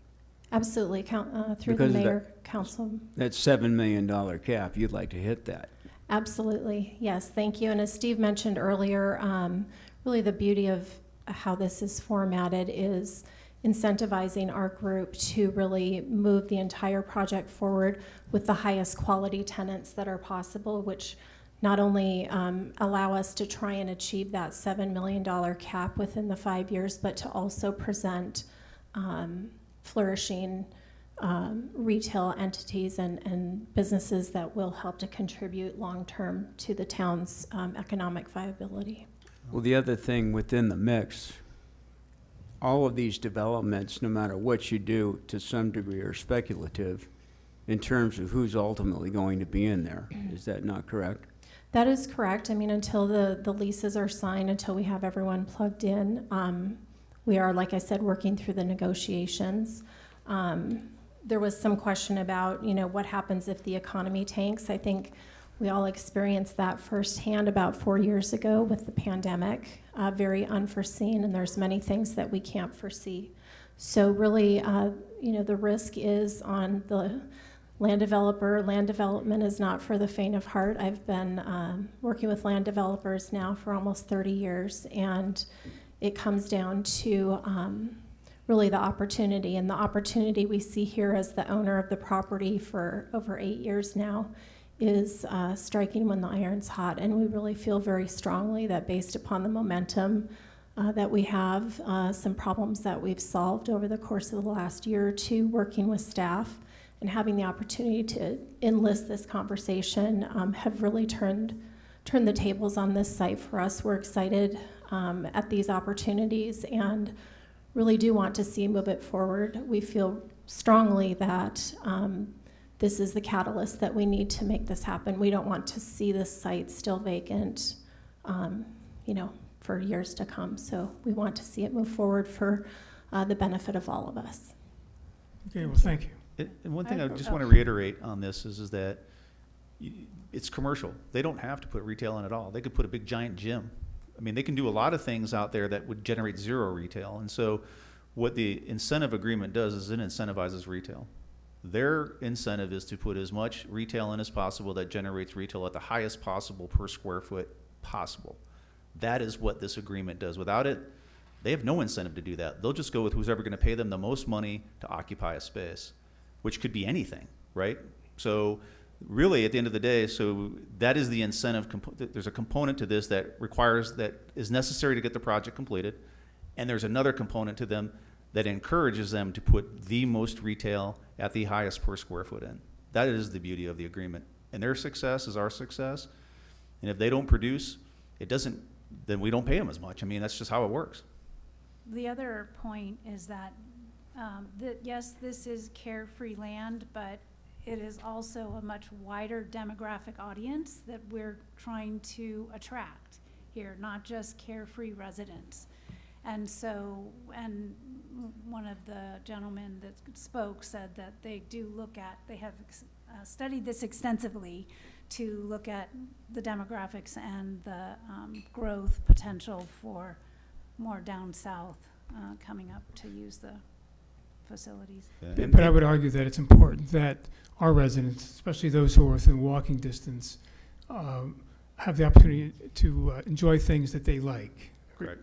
Okay, so even if we're selling to people who don't live in our town, we want people who live in our town to see the value in what's there. Yeah, and the other thing is that, and Stacy's not here, and she would have said this about an hour and a half ago, that the intention in making sure that we stick with the quality that was promised to the community for the type of development that's going to be built. So making sure that there is a nice art feature that's on the corner, making sure that the aesthetics of the buildings are going to be of high quality, is going to drive high quality tenancy. So that is another component to this, that when you start looking at doing these types of agreements, you know, they can cheapen the project to try to make up and just be, you know, cut costs and build something that just doesn't look nice. But that is one of the things that we're looking at, making sure that is in the agreement that they have to build a quality project. Okay, well, thank you. Yep. So we'll close the public comment. And is there any other questions or comments from the council?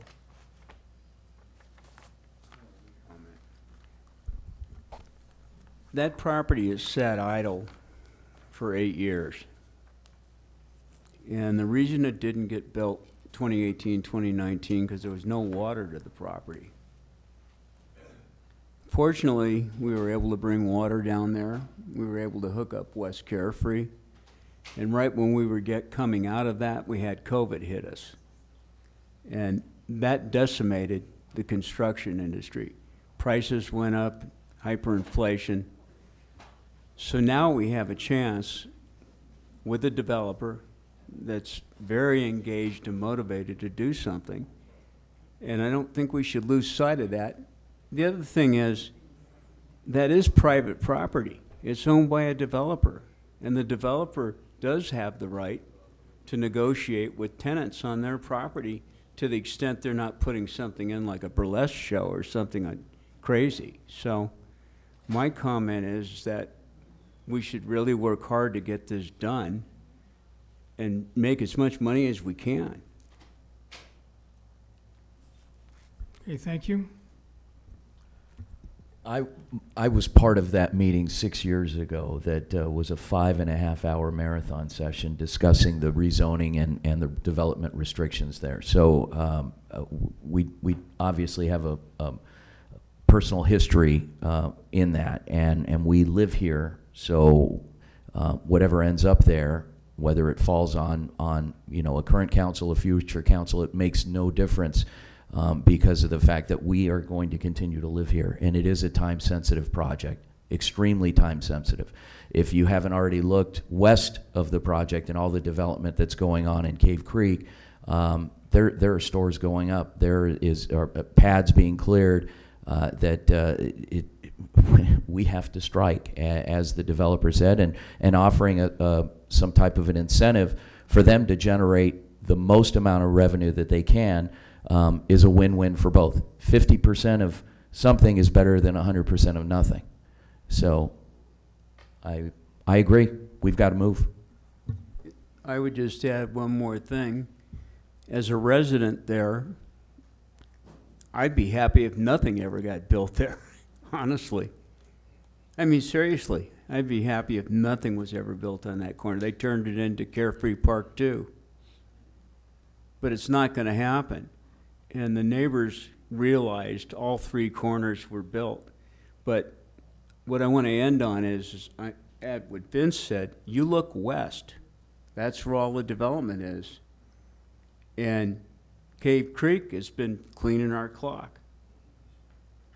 So let's not get left behind. All right, very good. Anyone else? Councilman Miller, anything? Councilmember Miller, are you still with us? I'm with you. No, I'm looking forward to the vote. All right, excellent. All right, so I would entertain a motion to approve a notice of intent to enter into a retail development tax incentive agreement with CCS Crossroads LLC for the retail development of approximately 23 acres at the northeast corner of Carefree Highway and Cave Creek Road, declaring that, one, that the proposed tax incentive is anticipated to raise more revenue than the amount of the incentive within the duration of the agreement, and two, that in the absence of a tax incentive, the retail business facility or similar retail business facility would not locate in the city or town in the same time, place, or manner. Furthermore, declaring that the creating a new retail sales tax under this agreement will provide a direct public benefit. So I entertain a motion for approval of the notice of intent. I make the motion. Second. Any other comments or questions from the council before we vote? Okay, all in favor? Aye. Aye. Opposed? Aye. Passed unanimously. Thank you. Thank you very much, and thank you for everyone who participated. Item 13. Candace, Yes, sir. can you take Re- me off of the system now? Review, discussion, and possible action to approve a temporary partial street closure Good night.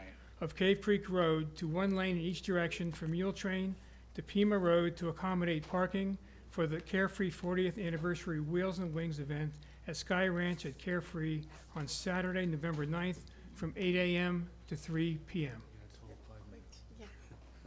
I'm gonna keep it very quick.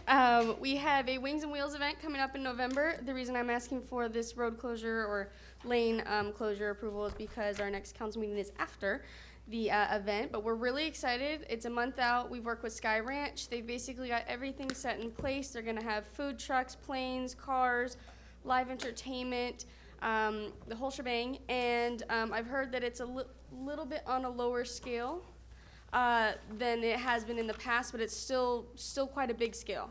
So we're really excited. We're gonna, for the safety of everyone that's coming to the event, we're gonna close off those roads and those lanes. We're also hiring security to help manage the parking there as well throughout the day.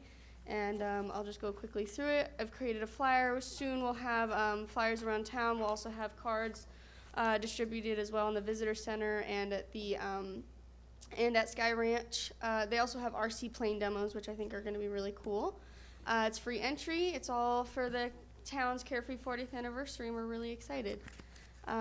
This is just a small site plan of basically the lanes that we'll need closed. We'll just need one lane, I believe, going both ways for parking, and it would be from 8 a.m. to 3 p.m., so we give time before and after the event for people to clear out. So that is it. I'm just asking for approval for that. Okay, great. And so Foothills Caring Corps vans will help shuttle people who have to park down the street, and there'll be handicap parking in front of the terminal. Yes. So just in case you're wondering. Any comments or questions from the council? I enjoy this event. I think this is the one event in the years that I've been living here that draws both young and old alike. I mean, there's a lot of kids that come to this thing, and a lot of kids that are a little bit older that come to this thing that really fully appreciate what's there in classic cars. And I mean, it's an amazing event. And I hear that one of the town's biggest celebrities is emceeing the event. I don't know. There's a rumor going around that some guy that happens to sit on council is going to be emceeing. So I don't know. He might even bring his radio show up here. I don't know. Yeah. Okay, very good. Any other comments or questions? So hearing none, I would entertain a motion to approve temporary partial street closure of Cave Creek Road to one lane in each direction from Mule Train to Pima Road to accommodate parking for the Wheels and Wings on November 9th from 8 a.m. to 3 p.m. Motion to approve partial street closure to one lane in each direction from Mule Train to Pima Road to accommodate parking for the Carefree 40th Anniversary Wheels and Wings event on Saturday, November 9th. Second. Okay, any other comments or questions? Hearing none, all in favor? Aye. Aye. Opposed? Passes unanimously. Thank you. Thank you, Madison. So this is the next street closure. Wait a second. Oh, sorry. I know you're in a rush, but. No, you're fine. I just know there's 3 of them. Okay, agenda item number 14, review, discussion, and possible action to approve road closures for upcoming Thunderbird Artists Fine Art Shows. The road closures include Hum and Ho Hum Roads, Easy Street and Sundial Circle, as shown on the map before us. For the following dates, Thursday, October 31st, 5 p.m. through Sunday, November 3rd, at 5:15 p.m. Thursday, January 16th, at 5 p.m. through Sunday, January 19th, at 5:15 p.m. And Thursday, March 13th, at 5 p.m. through Sunday, March 16th, at 5:15 p.m. Madison. So Thunderbirds Fine Art and Wine Festivals are back in town. We've got their confirmed dates and times. They're going to be here in November from the 1st to the 3rd. And then we also have them from January 17th to the 19th. And then March 14th to the 16th. The reason they get a day before is because they come in Thursday afternoon to start closing down the roads and setting up, because it's quite a big event. Here is the site map of the road closures. It's the same footprint as normal, and we would just like approval for the entire, just as normal, to have them back. Okay. The one thing I do want to mention that is great is only one of these conflicts with our art night, which we've had some gallery owners request, and so we were actually able to get only one that conflicts with our art night while they're setting up. And that's a credit to Thunderbird Artists for working with us and with you. Yes. Okay, comments or questions? I do have a quick question. Have the retailers been a little bit more on board with Thunderbirds now? Has it been a little bit more of an open, airy environment for them, or is it still closed off with, all the gates and temporary fencing? I still think there are some comments that, some people just don't love it because it closes them off. But I know Thunderbirds has been willing to work with us in the past, and I'm very grateful that, for our art nights, which is one of our greatest performing events that we have during the season. We've had a lot of success we've had a lot of galleries say they've had a lot of success, so it's actually great that we get only one is actually conflicting, so there's only, there's a slight, and they're really happy about that, so I will say. Okay, anything else from council? So having no comments, I would entertain a motion to approve road closures for the upcoming Thunderbird Arts Fine Art Shows in October, January, and March. Motion to approve upcoming road closures for Thunderbird Fine Arts in October, January, and March of 2025. Second. Any other comments? Hearing none, all in favor? Aye. Aye. Opposed? Passes unanimously, thank you. Item number 15, review, discussion, and possible action to approve a temporary street closure of a section of Ho Hum Road on Saturday, October 19th from 2 p.m. to 6 p.m. for a Fall in Love with Carefree event. Yes, so this is kind of the first Fall in Love with Carefree event that we're going to have. I've worked with local business owners and local nonprofits to put this together. Specifically with the YMCA, we've worked with them to bring up their costume contest for a second time up here to Carefree to bring up their audience. And then we've also have Kiwanis, Foothills Caring Corps, and the Foothills Food Bank all on board. I'm closing that short section like we do normally for small events in Carefree to allow for, safety reasons when people are walking back and forth from the gardens. But this is going to be a very casual, town-focused, business-focused event. That's why it's really we're going from 3 to 5, so it's a 2-hour event. It's here to drive people up to for the costume contest. We have a dessert pop-up bar that I've acquired. We'll have a photo scavenger hunt, a really big photo booth. The fire truck has agreed to come out as well, the fire department. And then we have a few local businesses that will have some sales and some activities going on. Namely, Local Finds will have face painting in the Los Portales Mall. And then we're also going to work with business owners to have some candy to hand out to participants because it is a family-focused event. I just wanted to bring some fall spirit to Carefree. I think it's a season that's kind of passed over a little bit, and I really just wanted to bring some of that charm. About this time next week, we'll have a bunch of hay bales all across the Sanderson Lincoln Pavilion, all the way to the playground, and then we'll have fall decorations everywhere, and it'll just have a really nice small town Hallmark type feel. And this is a great way to bring people up here to eat, shop, and go out and explore the local community without driving them just to stay in the pavilion. Yeah, so I mean, this is really, I think, your idea, and you've really pulled it together. It's the first time, and the goal is to capitalize on our kind of a small-town Mayberry feel. Mhm. And you're gonna, I'm confident you're gonna get the merchants to at least put some things in their windows, and Yes. it's gonna be very good. So Yeah, we've thank gotten you a for lot of that. good feedback from merchants during our meetings, and a lot of them are on board and have actually given us a lot of these ideas as well. And this is a result of the merchant meetings that Mhm. you've championed every month. Yes. So good for you. Other comments, questions from the council? So hearing none, so I would ask for a motion to close Ho-Hum Road on Saturday, October 19th from 2 to 6 p.m. for a Fall in Love with Carefree event. Motion to approve a temporary street closure of a section of Ho-Hum Road on October 19th from 2 to 6 p.m. for a Fall in Love with Carefree event. Second. Any other comments? Hearing none, all in favor? Aye. Aye. Opposed? Passed unanimously. Thank you very much. Yes, thank you. Item 16, call to the public. We have no slips for call to the public. Item number 17, adjournment. On behalf of Vice Mayor Croyer, motion to adjourn. Okay, all in favor? Aye. Aye. Okay, we're adjourned. Thank you very much for sticking around.